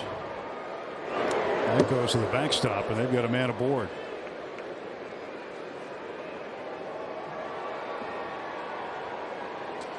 You can add to your bobblehead collection and catch rivalry baseball on Monday, July 19th when the Dodgers face the Giants. Be one of the first 40,000 fans in attendance and receive a Walker Buehler bobblehead presented by 76. To purchase, visit yourdodgers.com/promotions. I was thinking that bobblehead's gone up in value already. Second All-Star game. Absolutely. And I saw the commercial where that bobblehead talks to you. Oh, yeah. That's a very interesting commercial. Oral Juan Kenobi. Yeah, let the force be with you also. These are the bobbleheads you're looking for.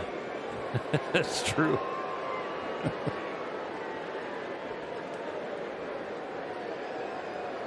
That's how you do it. You use the force. You say, buy tickets for the bobblehead games. Or Juan Kenobi moved the head cell on that commercial just without even touching it. It's funny, coming out of Dodger Stadium last night, the corner of Vince Scully and Sunset. There's that billboard right there with the Oral Juan Kenobi bobblehead on it. Really? I'm at the stoplight and I'm just shaking my head. I made that turn through a green light, so I didn't even look at it. I gotta hope I get caught by a red tonight. It's the first one you see. I'm gonna take a still shot of that through my windshield. You got the Bueller one. There's a couple of them out there that are signs for those bobblehead nights. But if I can get a good picture of that, I might actually blow that up, put it in my office. Got enough stuff of being a normal uniform. All the way from Tatooine, Oral Juan and Kenobi. That is my first bobblehead that I've gotten the most requests. Can you give me one? Can you give me one? Nobody wanted one when I was in a Dodger uniform pitching.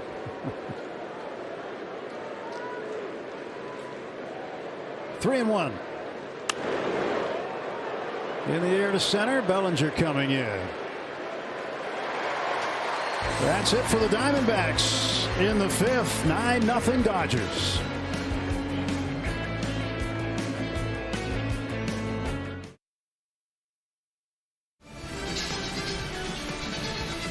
World Champion Dodgers baseball on Sportsnet LA is brought to you by Morongo Casino Resort and Spa. Good times, less than 90 minutes from wherever you are. And by Mercury Insurance. Low rates, big discounts, great insurance. Along with Oral Hershiser, I'm Tim Neverett. Happy you're with us. Tuned into Dodger baseball tonight. Alex Young now will pitch for the Diamondbacks, making his 30th appearance. So Young, one of two Youngs in the ballgame now, is Andrew Young, who pinch hit. He stays in the game, plays second base, and there he is. So two Youngs in there. Guess you can never be too young, Oral. No, you can't. Well, I hope these guys come of age here at the big league level. This Alex Young lives in Fort Worth, Texas, and he delivers a strike on the outside corner to A.J. Pollock.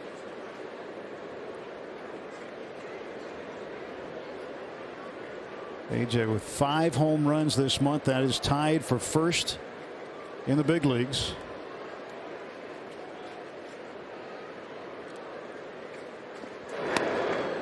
And what we're looking at with Alex Young and Brian Holiday is a battery of players who performed at the same college. Both went to TCU in Fort Worth. Holiday was a little ahead of Young. 2 balls and a strike to A.J.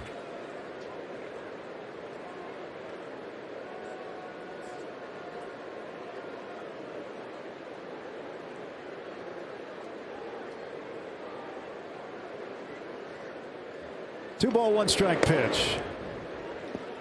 Now it's 3-1.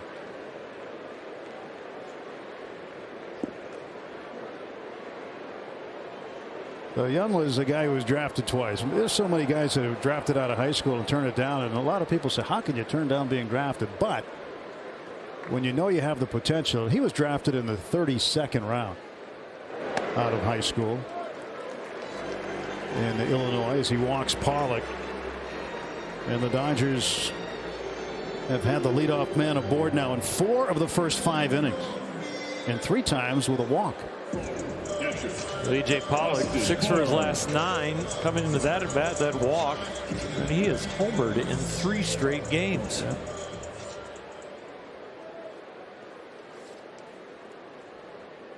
So Young, a 32nd rounder out of high school that went to college and then improved his stock where he became a second rounder. So when you can improve by 30 rounds, it is definitely worth the time you spend in school. And a lot of times as a high school draft, your round position doesn't really always equate to how much you might sign for, or it has more to do with your signability, or somebody just took a shot there deep that in the 30-some round. Maybe they can convince you to sign, but you got two components in being drafted in which round. Yep. Your ability, and then what's your signability. You don't want to just waste draft picks and draft people that you can't sign. 0-2 to Barnes. 1 ball, 2 strikes. Tomorrow is a huge day for many youngsters who will be considered possible first-round picks, as the first round of the draft will be held tomorrow. Then the second round through the rest will be held on Monday. Some sleepless nights tonight. It'll be an interesting time for the Pittsburgh Pirates, who own the #1 pick overall. Sometimes you can draft a player who can change your franchise. Bounce to second. Young flips to Ahmed. Back to first, and a double play. 4-6-3, 2 down.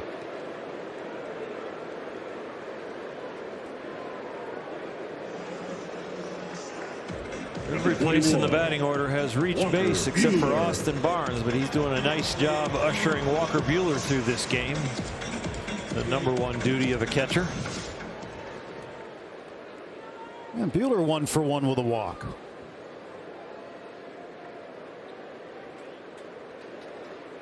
No action in the Dodger bullpen, so they're comfortable with the workload and the pitch count for Walker Buehler to go at least another inning. Strike 1 to Walker.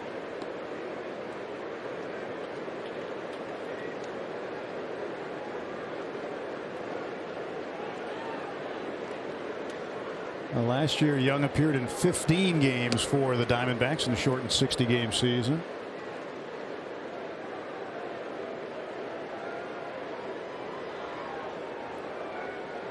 Now he is getting to a point where he is a regular big leaguer and should expect to have high appearance numbers. Like you mentioned, you were a 17th rounder, but let's just say, for hypothetical sake, you were 17th out of high school. Would you have thought about? It depends on if I was getting first or second round money. Buehler goes down. And the Dodgers down in the 5th. We head to the 6th inning at Dodger Stadium on this Saturday night. It's a 9-0 Dodger lead. All right, Dodger fans, it's time for the Cap Show. Dodgers baseball on Sportsnet LA is brought to you by Nissan. Choose Nissan today for great offers on most exciting lineup ever. Shop NissanUSA.com. And by Postmates, when all you can dinner is think about.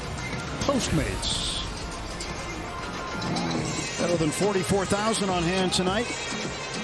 See the Dodgers with a 9-0 lead, 3 home runs. Pollock, Bellinger going back-to-back in the first. Justin Turner, a grand slam, his first of his career. And now Walker Buehler has got a solid down payment on his 9th win of the year. Begins the 6th inning against Josh Van Meter. What a day for Walker Buehler and Justin Turner. Walker to get all this run support and be throwing the ball really well. Justin Turner getting named to the All-Star team like Walker, and with the grand slam.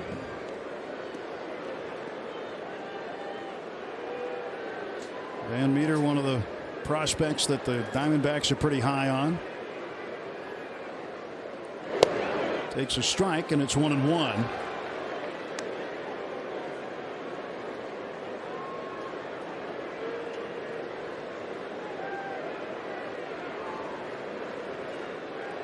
So he was playing in a AAA game in Indianapolis when he was with the Cubs. No, I mean with the Diamondbacks AAA team. And his manager, Jody Davis, who used to be with the Cubs, had to tell him, hey, you know, you're going up. Managers always take great pride, especially when they're telling him for the first time.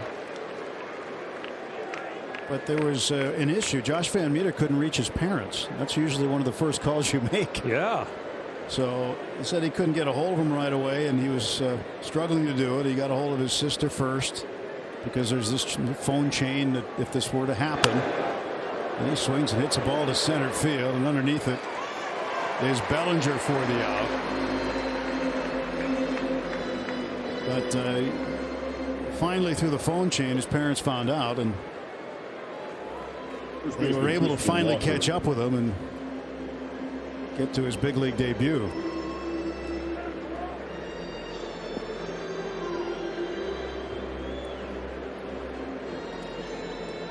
And Christian Walker batting for the third time. He's walked and struck out. You know, that's something I don't think people around baseball ever get tired of seeing, is when someone makes their big league debut and the family can be there. This one will make the seats. Yeah, the shots of the family section and where they're all sitting together and they're nervous and they're excited, and then something positive happens. But you think about the phone calls, right? Oh, that too. You know, the chain of events that has to happen, because typically there's very little time at the time of a call up to get people where they need to be. You know, parents might be out of town, in a lot of cases out of the country. But somehow, some way, and most of the time they manage.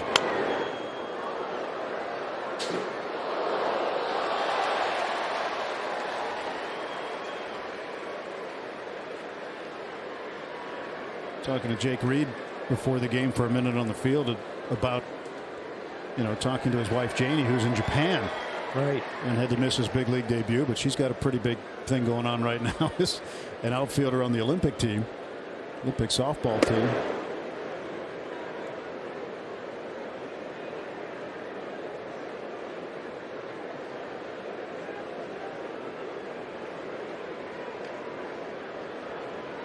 One and two to Walker.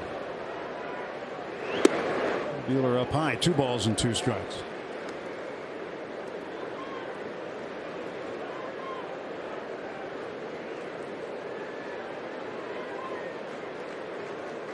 There's a lot of stories too about how AAA managers with characters, who are characters, will come up with plans and funny stories to tell the guy he's called up for the first time. Creative ways. Yeah, I was just trying to think of one off the top of my head, and I remember, you know, former Dodger pitcher Casey Sadler, relief pitcher, who's here in 2019. He has a horse. He and his wife have a horse that they trailer around with them. And when he was called into the manager's office when he was going up for the first time, 2-2 in the air to right.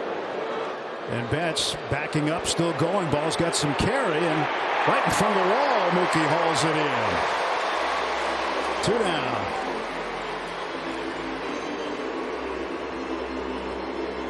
But the story went, Dean Traynor, if you remember, Dean was his manager, and Dean said, hey, you know, he called him in and made him think like maybe he wasn't going up, like he was going the other way. Okay. And he said, I got a problem with your horse. And he said, what do you mean? He goes, I don't know. I don't know about your horse. And he kept talking about the horse. He said, well, what's the matter with my horse, Skip? He goes, well, we got one big problem with it. And he says, what's that? He goes, you can't take it to St. Louis with you because you're going to be pitching there tomorrow. And so you can imagine the range of emotions that he went through. You can't take it on your first big league road trip. Yeah.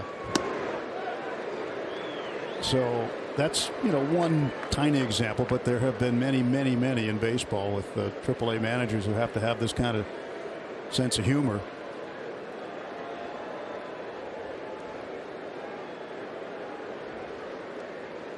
Del Crandall called me in the office in Albuquerque, New Mexico. Calhoun is swinging a miss. Was it a straightforward conversation, or what did he say? Pretty straightforward. You know, you talked about, you know, you feel like you're throwing the ball pretty well right now. And I'm like, yeah, feeling pretty good, and, you know, healthy. Yeah, very healthy. Feel great. It goes well. Congratulations, you going to the big leagues. So, and the something's up when they call you in the office. Yeah. Pujols plays it deep, and Buehler gets to first. And it's a 1-2-3. Top of the 6th as Walker Buehler still going strong. 9-0 Dodgers. $10 concession coupon with the purchase of your ticket. Offer only available for tickets purchased on Dodgers.com/concession coupon. Pick that up because the last time you'll be able to see the Dodgers here at Dodger Stadium until 3 games after the break with Colorado in Colorado. They'll come back here, face the Giants and a few other clubs. You've got to get some tickets for those games too. So Walker Buehler, well-earned rest of the night off. Getting the hugs and handshakes.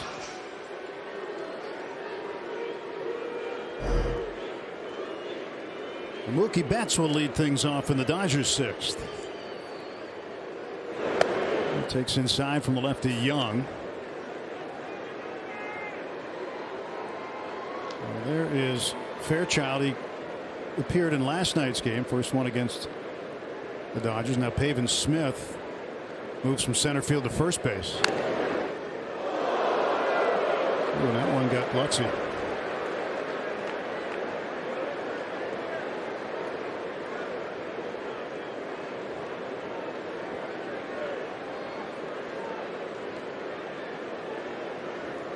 Mookie looking for a hit. He's walked twice, scored twice, and hit into a double play.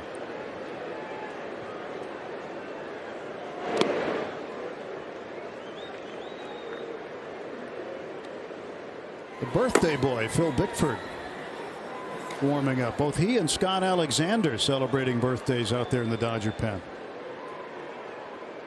Mark Pryor and Walker Buehler. Oh, Buehler feeling good about the night, and as well he should. You think about Buehler's night, Oral, what are some of the things that stand out to you? Electric stuff. That slider away to righties was exceptional. The up fastball he got him. Slowed down a lot of their lineup early on, showing the curveball. He had a lot working, and right now they are going over a couple of mechanical cues that felt good tonight. You could just tell.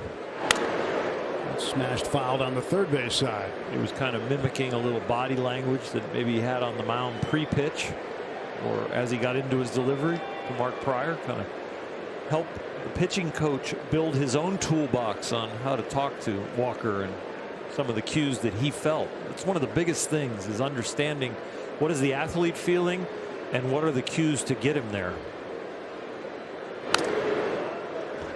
You could be coaching their front shoulder and they're kind of processing it in a way and they feel it in their back hip, and it's always good to have that communication to feel like you are saying the exact thing that they need to hear to get them in the right positions and to fix things and to save it for the future.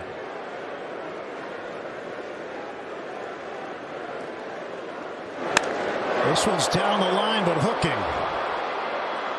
Plenty of distance but too far to the left. Mookie is getting very close.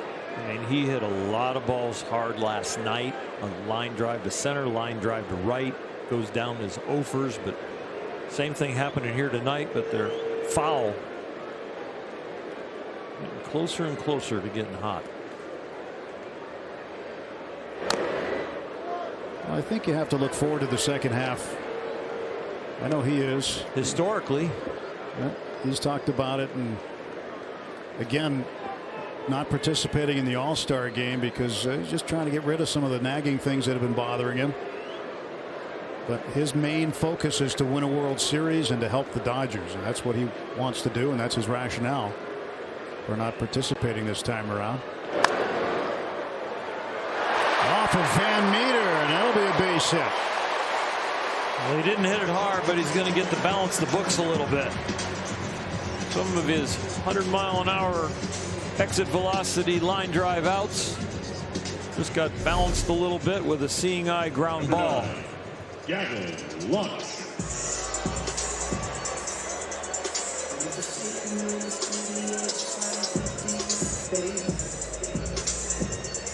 Even if he gets leather on it and gets it in there and transfers it with Mookie's speed, he probably beats it out.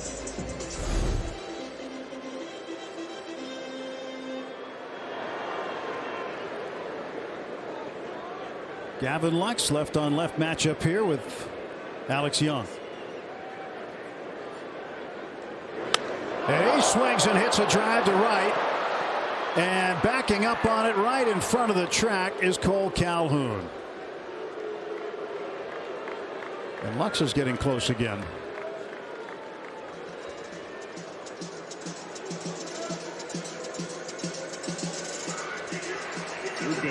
Justin Turner in the second inning got the job done. Bases full. Goodbye baseball. Pretty swing, pretty follow through. Great results. Turner's hit an 8 straight. He's got 2 hits tonight. Hitting .484 during the streak. 15 for 31. 3 home runs and 9 runs batted in during the 8-game streak. So finishing the first half strong.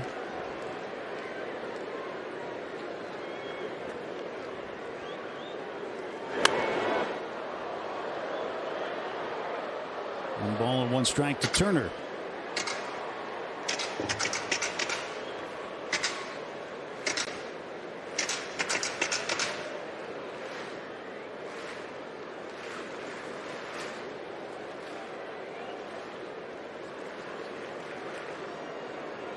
Right side of the infield, wide open for him. The 3rd hit of the game for Turner. 2 on and 1 out. Came into the game hitting .302, which was 4th in the NL, and I'm sure he's getting closer to 3rd and 2nd with the way the night has gone for him with the 3 hits. Now hitting around .308.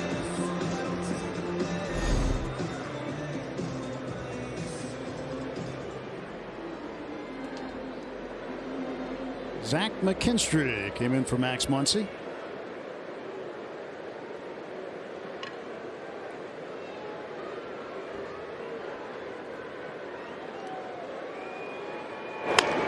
First ball swinging. And safe at first base. So Turner forced at second. But McKinstry beat it out, keeps the inning alive. Looked like it was going to be a routine double play, but Ahmed didn't really cut it loose coming from second to first on the relay, and it looks like it gives it just enough time to get there. You see the little arc in the ball there. Drop down to protect himself. There's not a lot of contact around second base anymore to really worry about your throw and making sure the runner gets down. This gives Pujols a chance with 2 on and 2 out. Albert 1 for 3 tonight. Had an opposite field single in the 4th. Again, the Diamondbacks are giving him the entire right side of the infield, so he could pick up a run batted in with Betts at third base. But Albert needs 3 more hits to tie Willie Mays for 11th on the all-time hit list.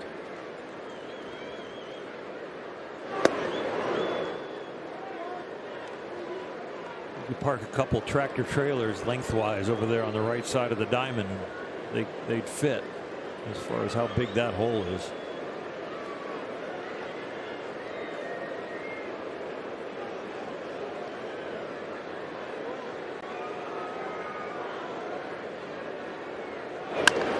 This one golfed down to short. And Ahmed goes the short way to force out McKinstry. 9-0 Dodgers. We head to the 7th.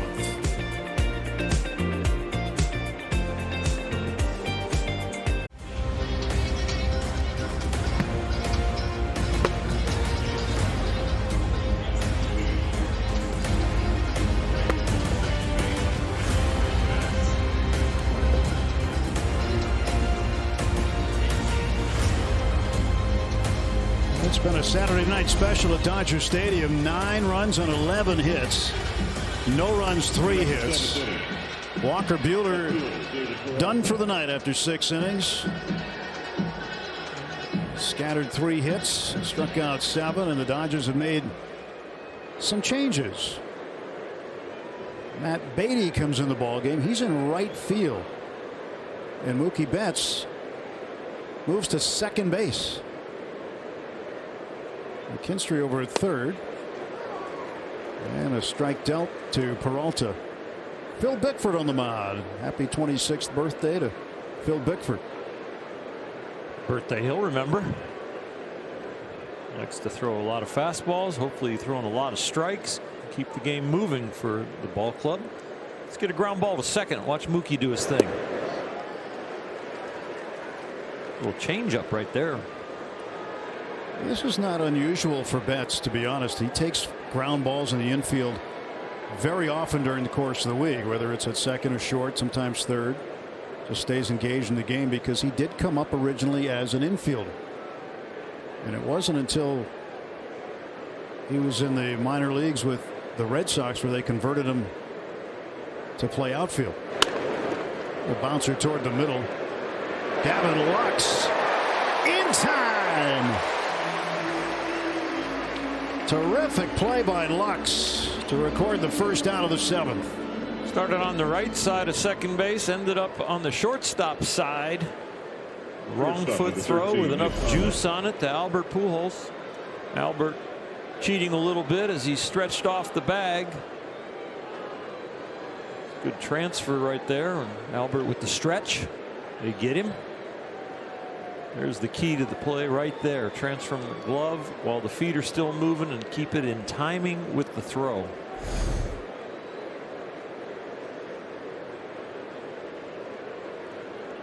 One down for Nick Ahmed, who is 0 for 2.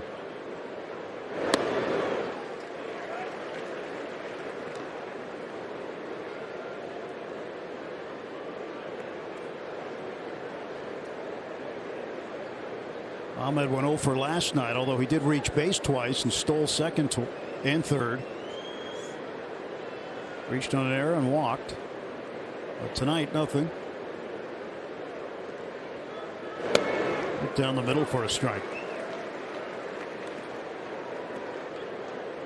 What have you liked about Bickford since he's sort of planted himself in the Dodger bullpen? I like the fact that he can live with one pitch and now is starting to come along with the slider and the changeup, but it shows you how elite that fastball has a tendency to be when he is filling the zone. It's a great foundational piece. His first few outings up here at the big league level, he was just pretty much with the Dodgers, pretty much fastball all the time. But then the league started to look for it a little bit more, and then he started throwing the breaking ball, finding some success with that. And might have a bright future here in Dodger blue.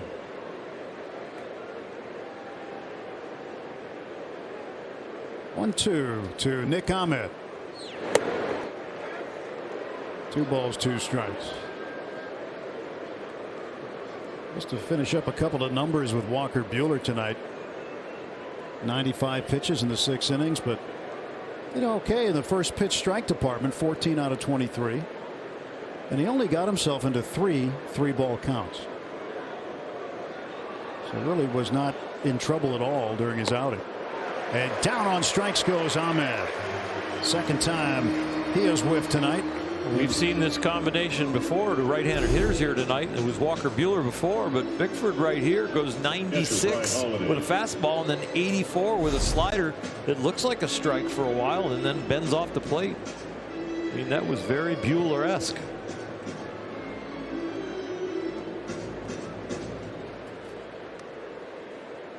Two men out for Brian Holiday. Holiday 0 for 2, struck out in the second inning and then flied to center in the 5th.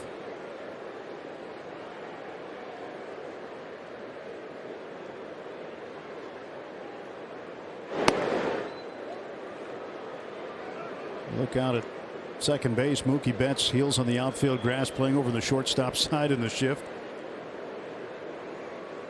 But he has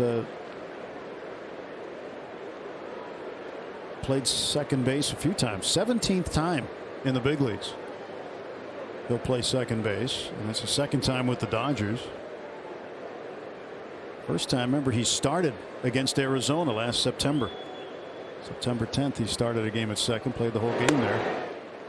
Remember that day when the lineup came out, people were scratching their heads, saying, really?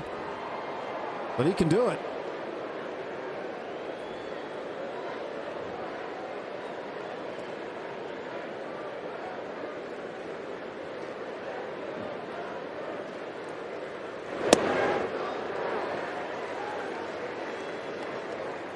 Sometimes pitchers get to play in the field in the National League. Did you do that? Never got to do that. Got to be in the starting lineup as the listed second baseman. Tommy was kind of monkeying with the batting order to see what would happen. 2-1 to Holiday. Now it's 2-2. So he puts you in the lineup at second base? Yeah, and I can't remember where he had me in the batting order and then, you know, what we were going to do. But yeah, we were the visiting team, and I was like, he didn't want to pick who was going to hit probably like 8th or something. So he put me in there as the second baseman, but then I didn't go out, you know. When the home team started, I didn't go out to second base. I just. But he changed the lineup. Yeah, he wanted to see who they were pitching and if they were. It was a possible opener situation. Nice backhand play by McKinstry and the finish by Pujols. 3 up, 3 down. Nice play by McKinstry.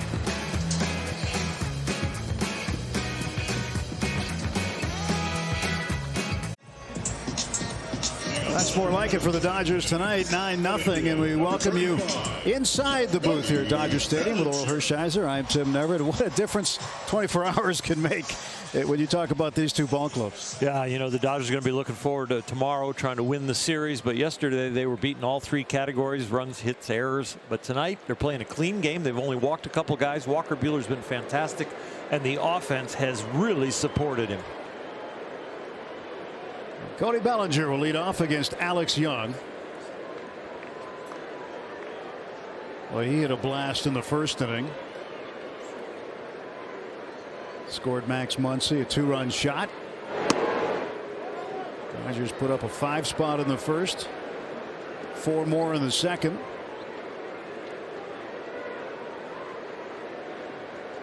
Bellinger would like some more.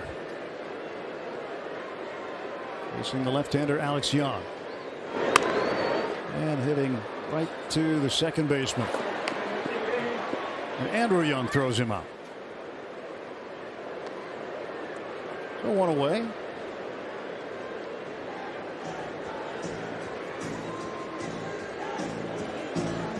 Left field. Walker Buehler sitting pretty on possible win number 9. He has done a really good job this first half of the season, but especially against the Diamondbacks. A.J. Pollock went deep in the first. 6th time this year the Dodgers went back-to-back in a game.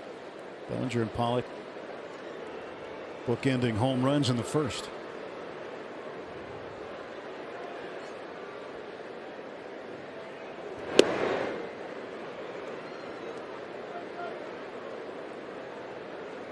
Walker Buehler with another 90 pitch outing. Every outing this year he's gone 90 or north of that. He has been very, very consistent, going deep into games and keeping his pitch count down. Smacked into left field for a base hit. 3 hits for Pollock tonight.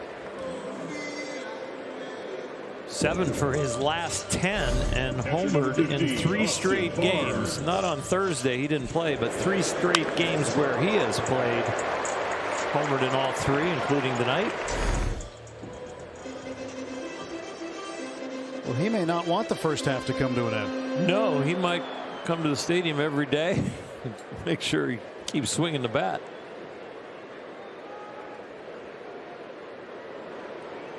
He wants to play the Diamondbacks, his former club, a little more too. Barnes takes a strike.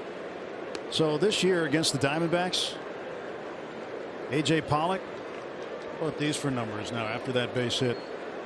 10 for 19. 526. Yeah, Barnes is plunked. Now every position in the Dodger batting order has reached first base. Austin with a little pain.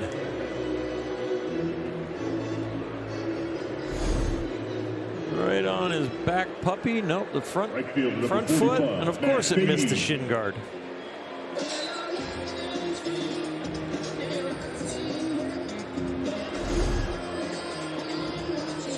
Barnes at first, Pollock at second, Alex Young now 2 on and 1 out.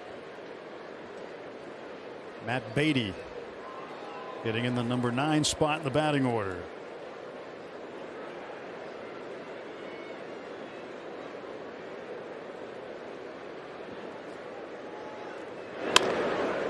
That's off the glove of Young, and Beatty safe. Base hit, and the bases are loaded. Nick Ahmed with quite an effort after the deflection off of Young's glove, barehanding it and throwing across his body to almost get Beatty. Young knows where his fielders are. He pulls his glove back. He's got a pretty good chance at a double play. Ahmed is just right there, 2 steps to his left. Then the barehand throw from his right, and Beatty beats it.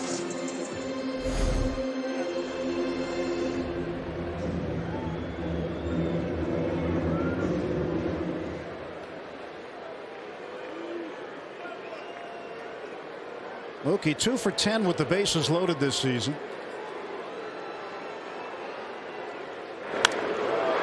On the right field side, slicing way out of play. Long strike.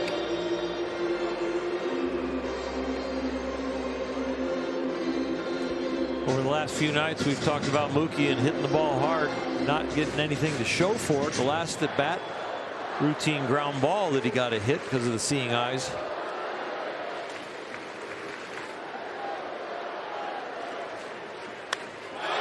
This one's driven deep to left. Way back. Mookie magic on a Saturday night. 5th career grand slam.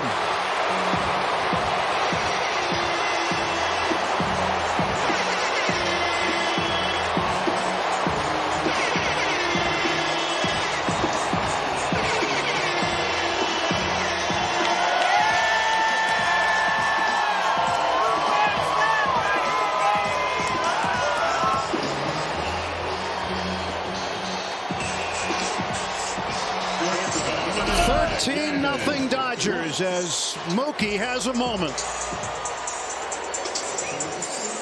He's been hitting it hard, but the fielders have been getting in the way. Nobody can get in the way of this one except a fan.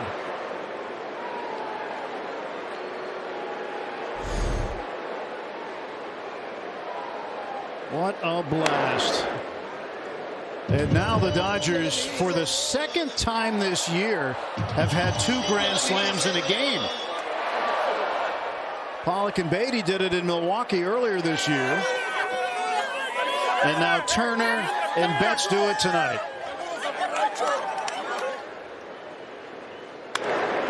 And a bouncer to the right side for Lux. 2 down.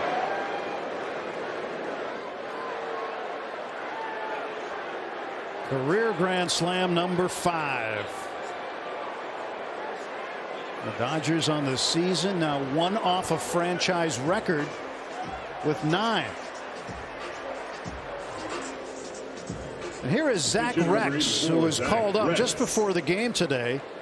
Edwin Uceta was placed on the IL with a lumbar strain, and that created a spot for Rex, so the Dodgers bringing the bat in instead of an arm. And Rex hitting .325 in AAA. And he hits one in the air to the left. Going back on it is Peralta. And he drops it. And hustling into second is Zach Rex. A routine fly ball popped out of the glove of David Peralta.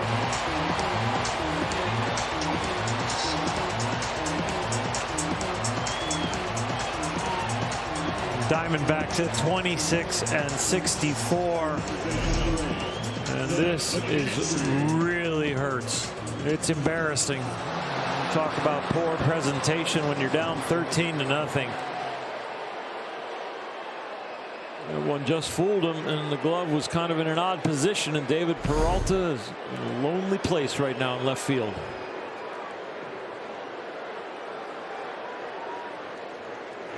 McKinstry takes low ball one.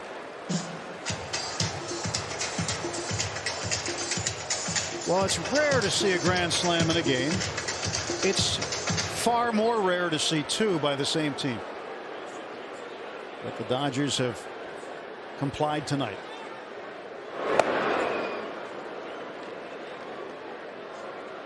And I think especially good to see it off the bat of Mookie Betts.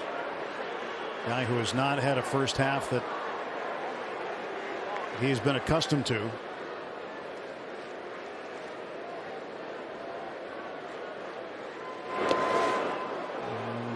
McKinstry goes around.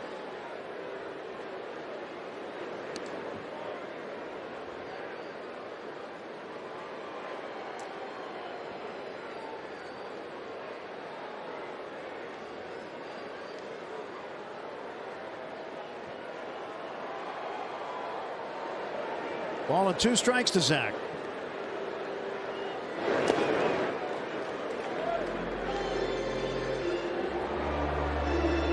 And Alex Young's just kind of got to wear it right now for Arizona. They're not really that anxious to use up any bullpen arms.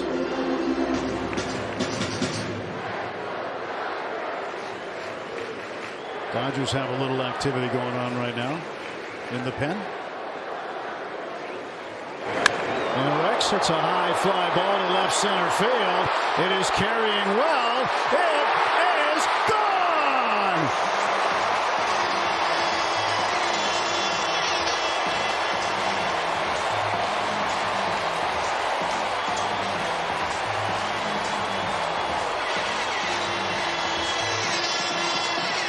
McKinstry with his 7th home run, scoring Rex. And the Dodgers lead it 15-0. Out over the plate, hits it where it's pitched, and hits it firmly with backspin. We have not had an error in the left field pavilion. Fans have caught every home run. That one, 2-2.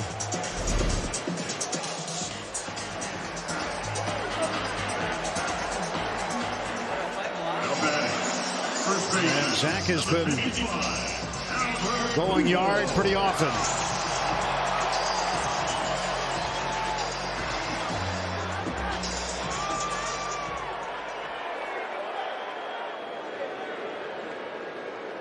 Here is Albert Pujols with the bases clear and 2 down.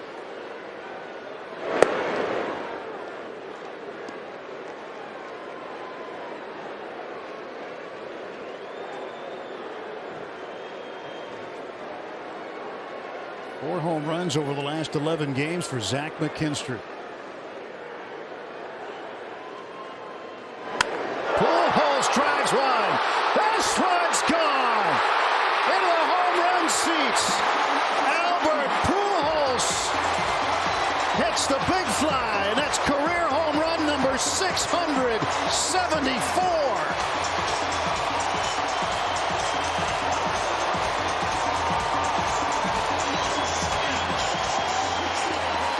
The home run derby was Monday.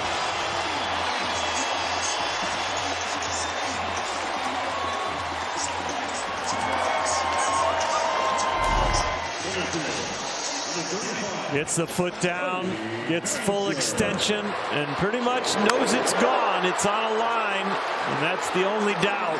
And it clears the wall. And he has seen it and done it so many times. He is into his trot.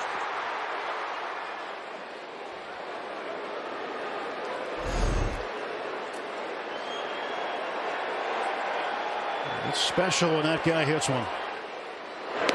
Bellinger hit one early in the game. 6 home runs for the Dodgers tonight.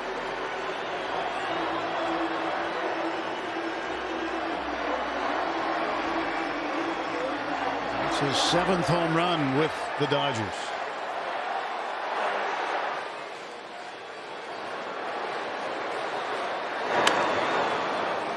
That's down to first.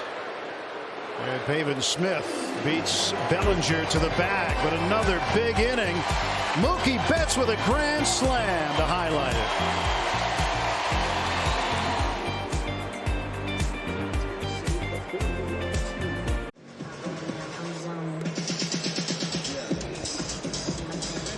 A 7 spot in the 7th inning makes it 16-0. That ties a season high in runs for the Dodgers. May 2nd against Milwaukee. But look at Mookie Betts' ball in the grand slam with a backspin. I mean, the camera just catching the seams so clearly.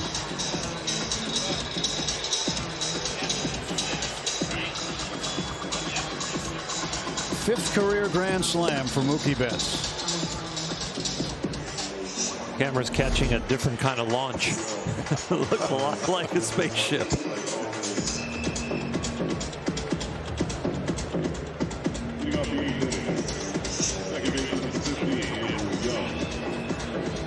Chris Bancroft, our camera guy, catching that Mookie Betts flight of the ball there. Great job, Chris.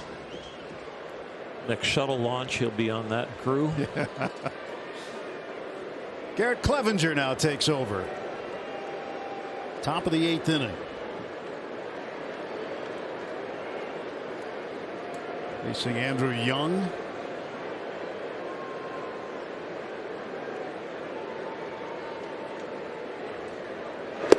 And he gets a strike by him. Clevenger works. Dodger bullpen. Trying to cover this inning and next, and then move on to tomorrow to try to get a series win.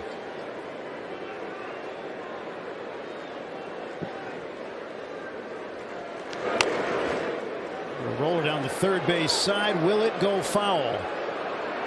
It eventually does. No strike, and it's 0-2 still to Andrew Young. Well, I would say the bats woke up. Dodgers had only 5 hits last night, putting 2 runs on the board, but talk about a horse of a different color tonight. 16 runs on 16 hits. It was a big game going into it. They knew that the Giants had already won, so they were 2.5 out. But now with this win, back to 2. Finish this one off. Giants beating Washington today 10-4.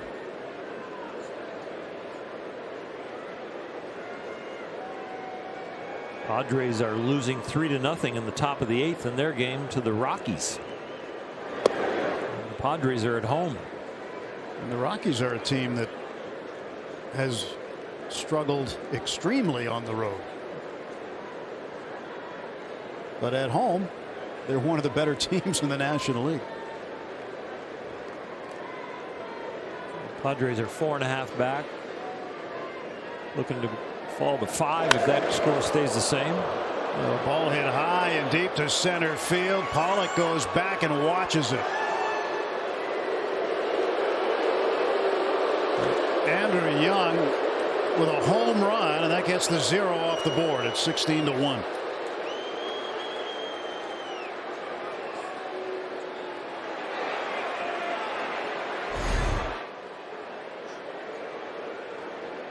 That was a mighty blast and quite a swing.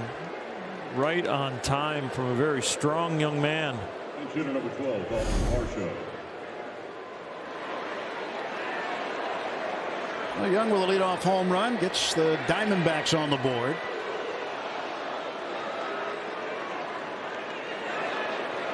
And Torey Lovullo will send up a pinch hitter to bat in the number 1 spot in the order. That's Dalton Varsho. Started behind the plate last night.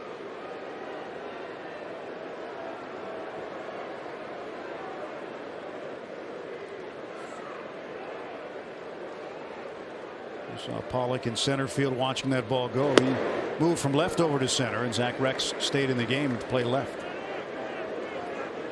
0-1 to Varsho.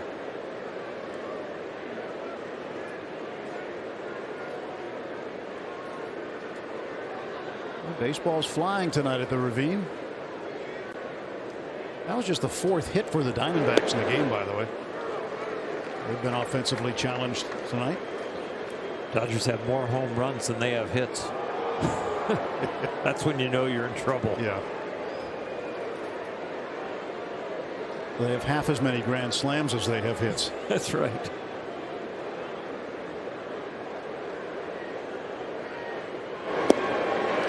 And down on strikes goes Varsho. One down on the Diamondbacks' eighth. Derek Clevenger showing off a nasty breaking ball with some depth.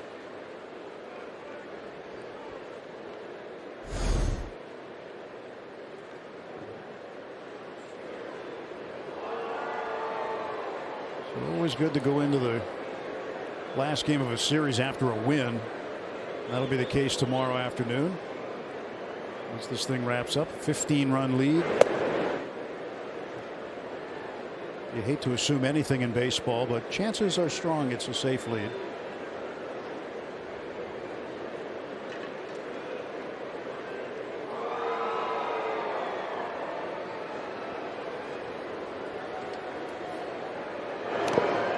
Joel will be back with you tomorrow after his national assignment today in Houston. The Astros and Yankees. He called that game. And you'll be on the pre and post game desk. I will be. It'll be fun. You get to hang out with Jay Hare and probably Nomar or Ned. Nomar and Jay Hare tomorrow. All right. And while those guys are good, the real talent on the show are the people behind the scenes.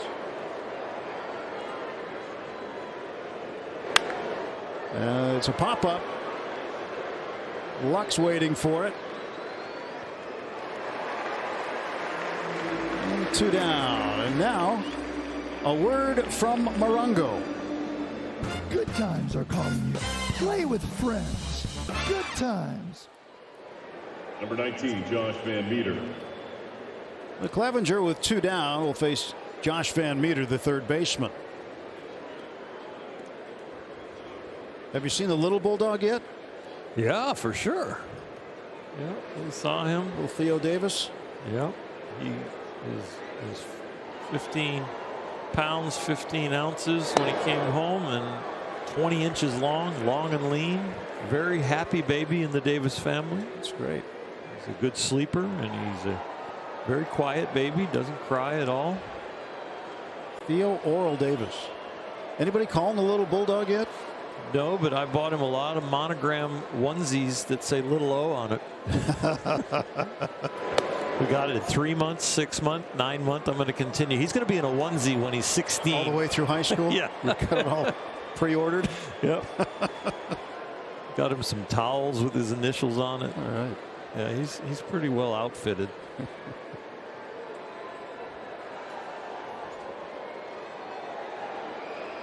Here comes the 1-1 pitch to Van Meter. And he couldn't hold up, and it's 1-2. You can't leave Blake and Charlotte out of that equation in the Davis household now that they have a little brother. There's 3 of them there. And Charlotte is a great big sister. And Joe and Libby said that they have never seen Blake love anything more than when Theo came home. Just that's amazing. Oohing and on and hugging and kissing on him. And that's a big thing for Blake because he's the rambunctious, young man. So it was fun to see from mom and dad to see how loving he was to his younger brother. Well, now he's a big brother. Exactly.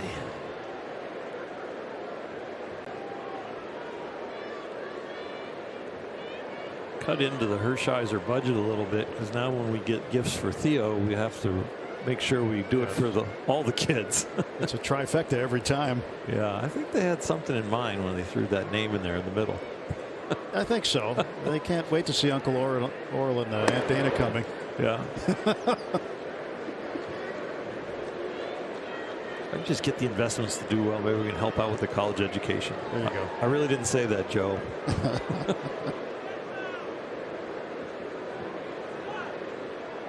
Two outs and a 2-2 count to Van Meter as Clevenger gets set to deal. And he got him. Good inning. Give up the home run. But came back getting 3 in a row, striking out 2. It is 16-1 halfway through the 8th.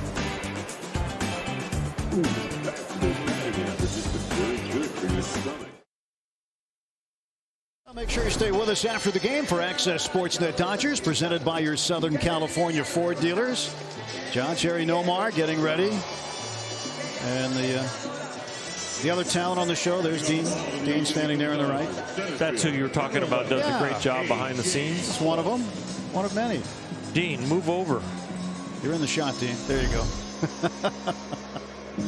16-1. Dodgers, bottom of the 8th. And Jordan Weems will take over now on the hill, the right-hander making his 7th appearance. Bowman's only hitting 158 against him.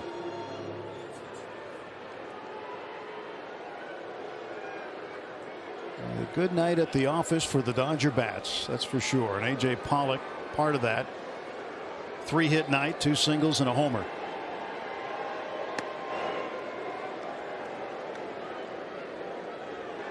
Don't tuck the bats in tonight. Day game tomorrow. Don't let them sleep. Just take these swings and these bats right into tomorrow. Win this series. Happy flight to Colorado for the guys that aren't going to the All-Star game, and a really happy flight for the guys going to Colorado for the All-Star game.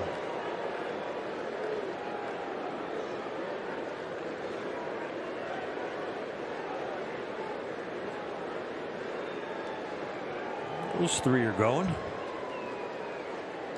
Sure, they'll be sharing a ride to the Rocky Mountains. And this one's headed to the mountains. A.J.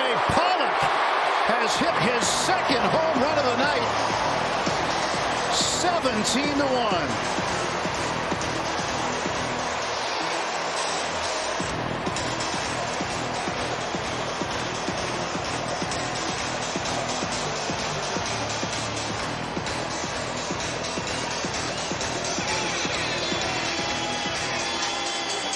8 for his last 11 with 4 home runs. Are you kidding me? Wow. Well, there's hot, there's red hot, and then there's A.J. Pollock. Exactly. And another errorless fan. Just love seeing the fans bring their gloves. They're glad they brought him tonight. They are getting some use. Season high in home runs with 7. Season high in home runs with, or season high in runs with 17. And Barnes fouls this one off. 1 ball, 1 strike. Everybody. This is just one of those wow kind of nights.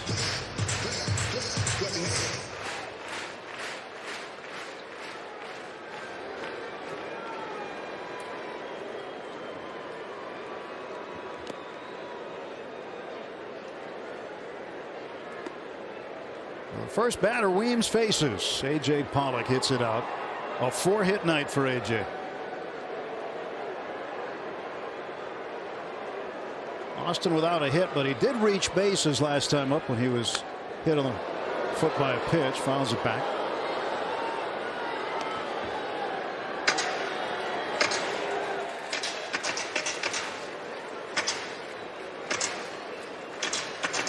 Seven home runs, 2 of them grand slams. Austin needs a hit instead of a hit by pitch to join this parade. Full count.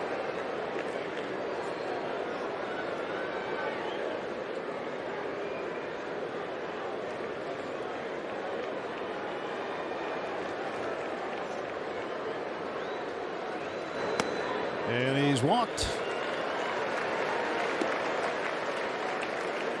Well, 2 grand slams tonight. How rare is that, right? In terms of Dodger history, it's only the 4th time it's happened. 4th time, 2nd time this season. And the first team in Major League history that's done it twice in a season. So you look back a little bit, of course, May 2nd against Milwaukee, where they put 16 runs up. Matt Beatty, A.J. Pollock had the grand slams this year. The last time it happened before that, August 23rd, 1985, against the Montreal Expos. Pedro Guerrero, Mariano Duncan, Oral Hershiser got the win. Oh, I thought you thought I would hit a grand slam. No, but you got the win. You benefited from those guys. How about that? It was pretty good. I had I think Tommy got me out earlier. I was having a rough outing. I only threw, I think, 5 innings and gave up a lot of hits. You guys are having fun, and we had fun that day back in 1985. Sean Green saying, hey, don't forget us. In 2000, actually, Sean Green and Adrian Beltre did it against Florida on the 21st of May.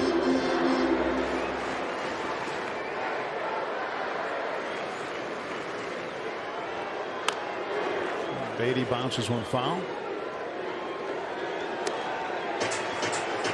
You remember anything about that game? Remember any details? You got a lot of games you pitched in. You saw a lot of games.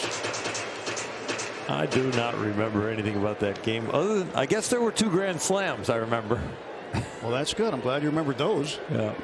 Pedro Guerrero was definitely a home run hitter, and Mariano Duncan had occasional power. When he connected, it could go a long way. And it was in Montreal. Needed to go a long way in Montreal.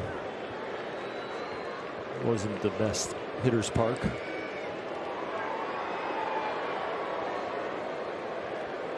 It's good as far as the artificial turf, scooting it through the infield, but the fences were deep and tall. Beatty lines it to the right center field gap. Varsho in right field cuts it off. And the runners go up one station as Barnes holds at second. Beatty with a hit.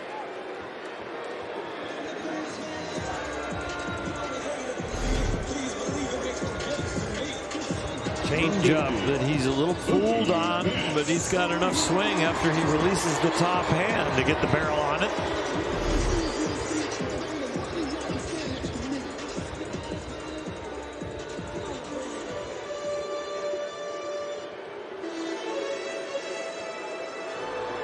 After a while, the games kind of run together, though, don't they?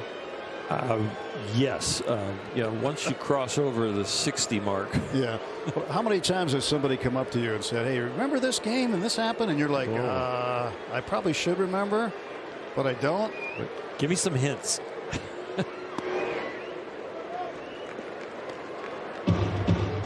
Even the biggest games, sometimes I have trouble remembering details because you're just so locked into the moment and the execution. It wasn't really about creating a memory. It's about just getting through and doing the best you can in that present tense. 2 balls and no strikes to Mookie Betts. See what Mookie can do for an encore here in the 8th inning.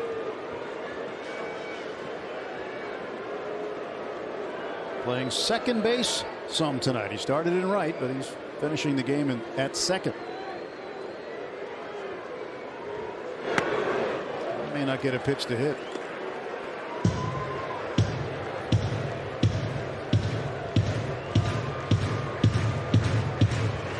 Another walk and sets up another possible grand slam. There's the walk, and the bases are full of Dodgers again. And the stadium starts to fill with anticipation again now. Jordan Weems is going to get a visit. And this guy has 2 of the Dodgers' 9 grand slams this year. Can he get another one?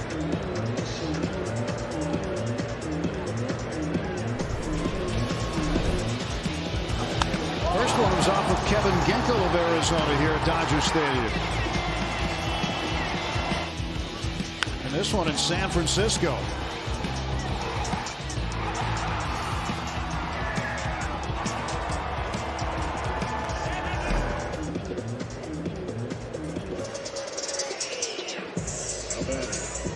I think he'd be just as pleased right now with a base hit and an RBI. Do something positive here. Grand slam going to the history books.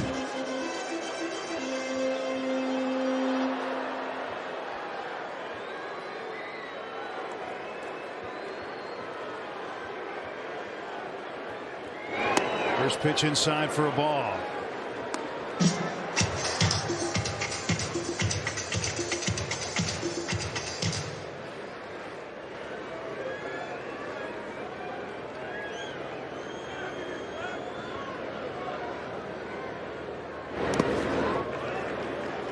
It's 2-0, and Weems having a problem finding the strike zone.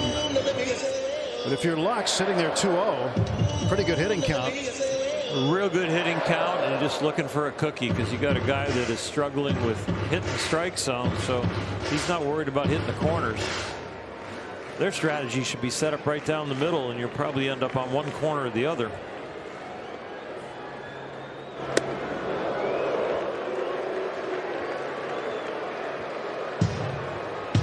And Torey Lovullo does not want to use another pitcher. He's got Josh Reddick, an outfielder, and warming up in the bullpen. And a strike. The courtesy take. I want to wake a sleeping giant and get people even more angry by swinging at a 3-0 pitch at this scoreboard. 18-1. Nope. Oh, he spotted a strike? Yep. Gavin didn't believe it. Neither did I. I think it touched the electronic strike zone even. It was just the movement of the target. Target's inside. It goes away. No, it is wide. You could be an umpire. Well, I guess they get calls wrong. No, because you got that one right. They just got it wrong on the field. Oh. And they'll get another opportunity to get a run at it. It's still 17-1. Get another opportunity to hit a grand slam.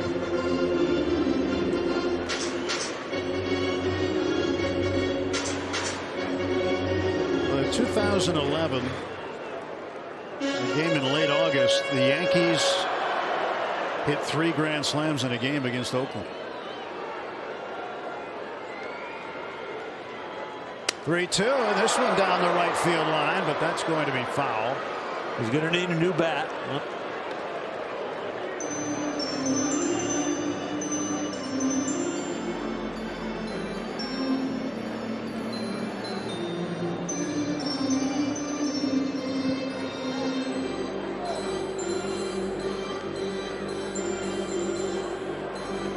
They've gone to the top of the 9th in San Diego. The Rockies still leading the Padres 3-0.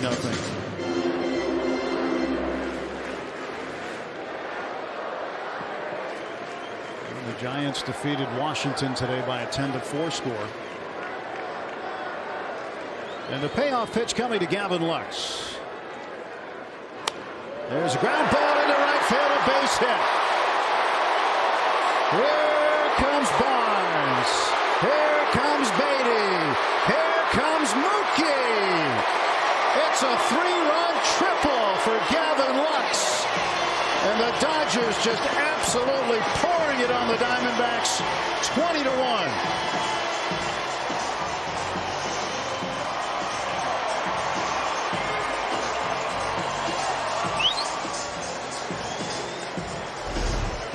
The only thing they hadn't done tonight was hit a triple. Gavin Lux took care of that. When we thought it was a walk, no, it was a strike to get the count to 3-2. A broken bat foul ball, and then this ground ball down the line clears the bases.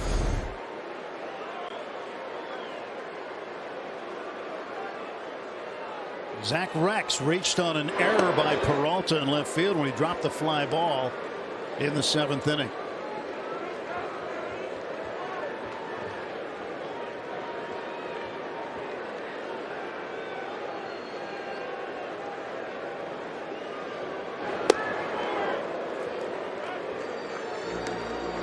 Nothing and 2 to Rex. And how many outs are there? 0. This could be a long bottom of the 8th. Dieter was playing the theme from Jurassic Park for T-Rex.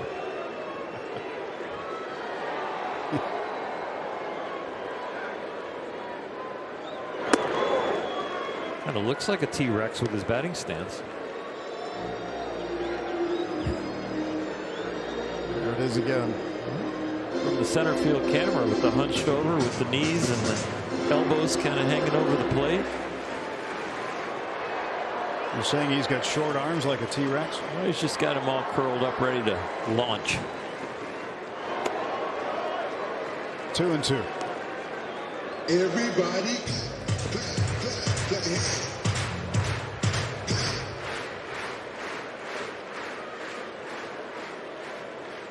Rex just called up today. Rusetta going on the IL. And he chased one there and strikes out. That's the first down of the 8th for the Dodgers.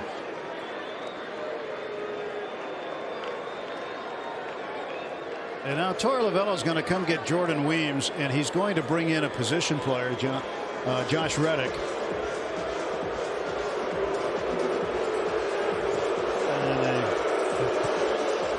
former Dodger, 2016. Coming in, we'll take a pitching change timeout. It's 20-1. Time he's been on a major league mound. And he's just got to save the bullpen here. Yes, he does. But I'm sure the Dodgers are going to want to get a few hits off of him. It's a fun time to build your average. And McKinstry looks at a strike. If he's going to throw 59, I don't know why he was warming up.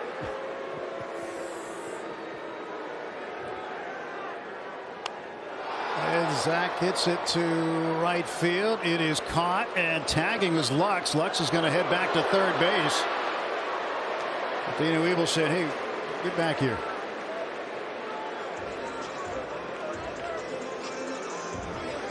And 2 men are out. I mean, Lux got pretty far down the line.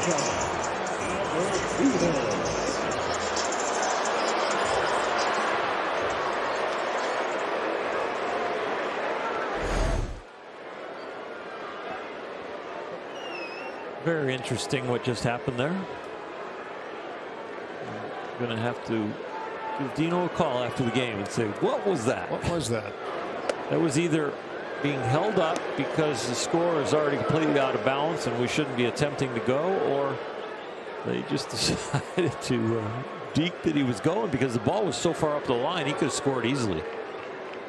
Albert Pujols facing Josh Reddick, and he takes a strike. This is a classic matchup right here. Yeah. Yes, it is. And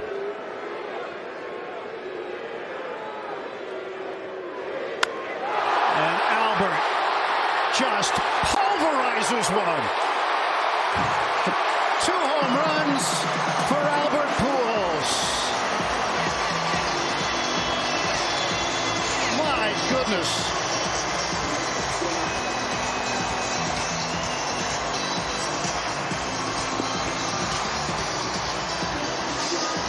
Fifth all-time in home runs, his 675th. That has to be his first home run on a pitch under 60 miles an hour. Right at 60 miles an hour. He supplied all the power. Well, it came in at 60 miles an hour, and it went out at 105 and traveled 414 feet.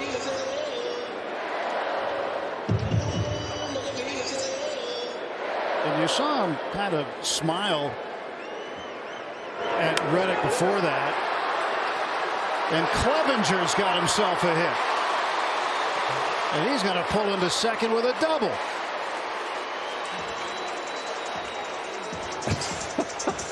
He's giving the Doug sign from second base. So Clevenger, the 9th man to bat. Number 11, A.J. Pollock.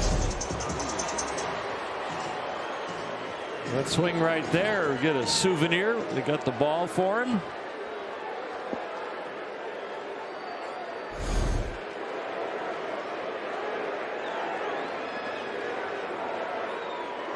And Pollock will bounce it foul.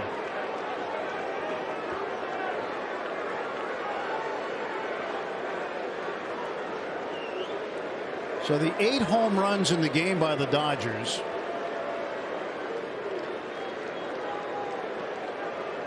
May 23rd, 2002 at Milwaukee. In March 28, 2019 against Arizona.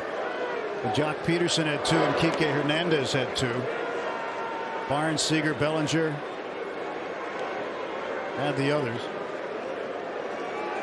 Off of Greinke. That was opening day, remember? 8 home runs.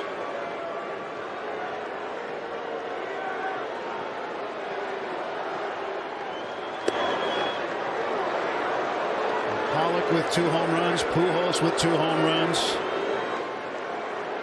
And the Dodgers with 22 runs on the board. 2001 at Colorado, July 21st, they scored 22 runs. Ties a Dodger mark. AJ yanks this one foul.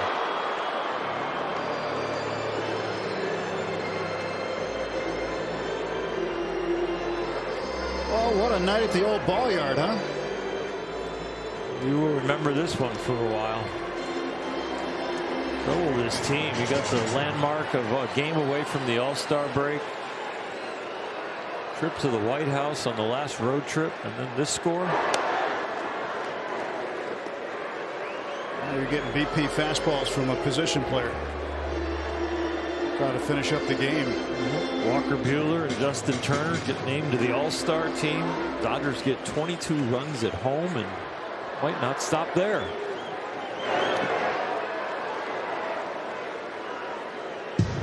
Full count to AJ Pollock.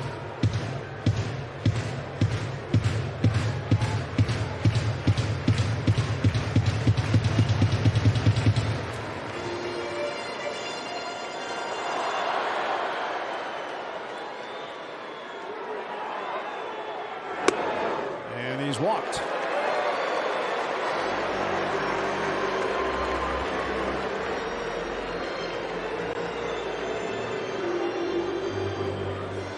Lots to keep track of tonight, including these. Number 15, Austin Barnes.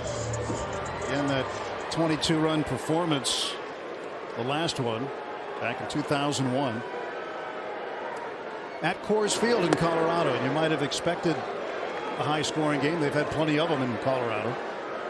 You combine the altitude with the large dimensions of that ballpark. It's a recipe for a lot of runs. Well, they got to be a favorite to break it, even with 2 outs.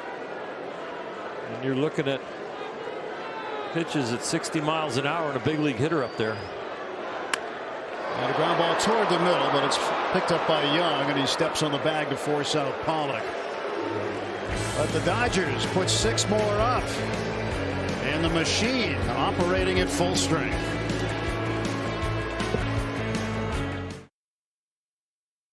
Nissan calendar, one more against the Diamondbacks. Day game tomorrow. Monday night, the home run derby, although it might have started a little early here tonight. And the All-Star game Tuesday. Dodgers back in action in Colorado on Friday against the Rockies. 22 runs on 21 hits. And the Dodgers pitchers tonight have struck out 10, so that means everyone gets a free Jumbo Jack tomorrow at Jack in the Box with the purchase of a large drink. Just ask for the Dodger deal when you order. Visit any LA area restaurant to get the Dodger deal. Jake Reed takes over. He will pitch in the 9th. 2 grand slams tonight, 8 home runs. The Dodgers now one off a season mark of 10 grand slams in a season. They've got 9. And tonight has been like Los Slamulous.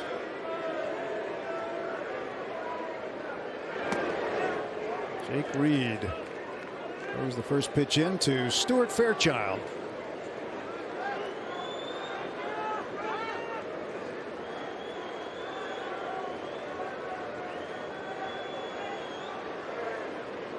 And the 1-0 from Reed.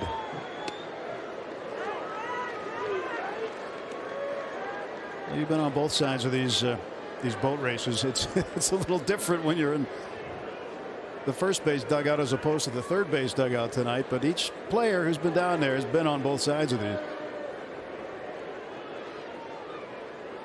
It is not easy on the losing side, but once it spreads out like this, it gets a lot easier than a tough, close game loss.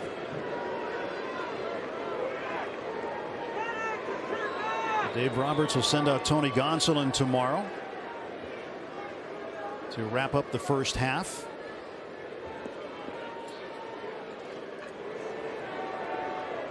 Gonsolin will oppose right-hander Merrill Kelly of Arizona for the day game. Ground ball to short. Lux has it.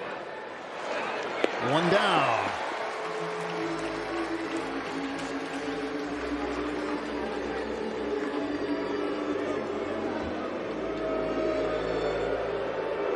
And here is the pitcher, Josh Reddick. Pitcher, the 22, Josh Reddick.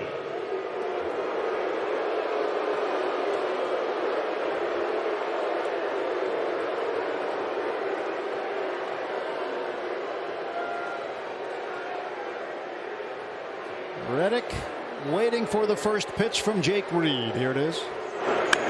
And he drives one deep to right center field. Pollock going back, and AJ with a fine over the shoulder catch. Nice jump, nice route, great grab at the end.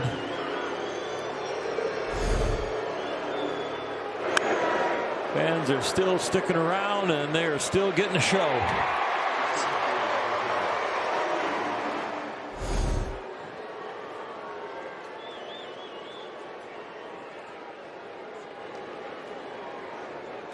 Diamondbacks down to their final out, and David Peralta, the left fielder, 1 for 3 tonight.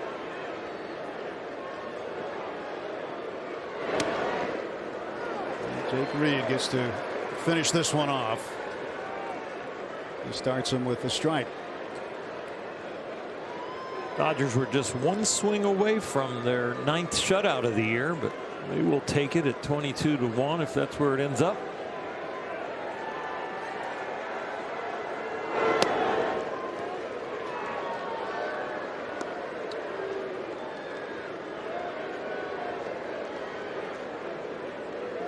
What a week it's been for this guy. 8 years in the minor leagues. Finally gets the call. Makes his major league debut one night, then less than 24 hours later makes his first major league start.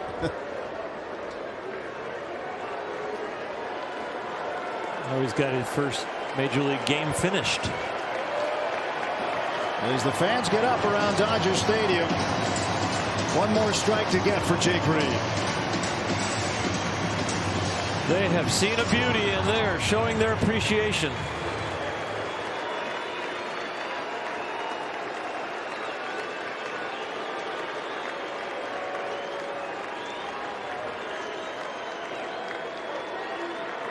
The 1-2 pitch from Reed. And this one's put to bed. 22 runs on the board for the Dodgers as they win this one with an exclamation mark. Justin Turner, his first career grand slam. Mookie Betts, his 5th. Albert Pujols, career home runs, 674 and 675. AJ Pollock, a 2 home run night tonight. They put smiles on everybody's faces, and even their own. There's going to be nobody in that locker room that is not smiling tonight, and they will have a quick sleep tonight and come back tomorrow, and hopefully the bats are still that hot. Dodgers get their 55th win of the season, 20 games above 500. 22-1 the final score. Walker Buehler gets the win. For Oral Hershiser, I'm Tim Neverett. Thanks for watching. Now stay tuned for Access Sportsnet Dodgers, presented by your Southern California Ford dealers.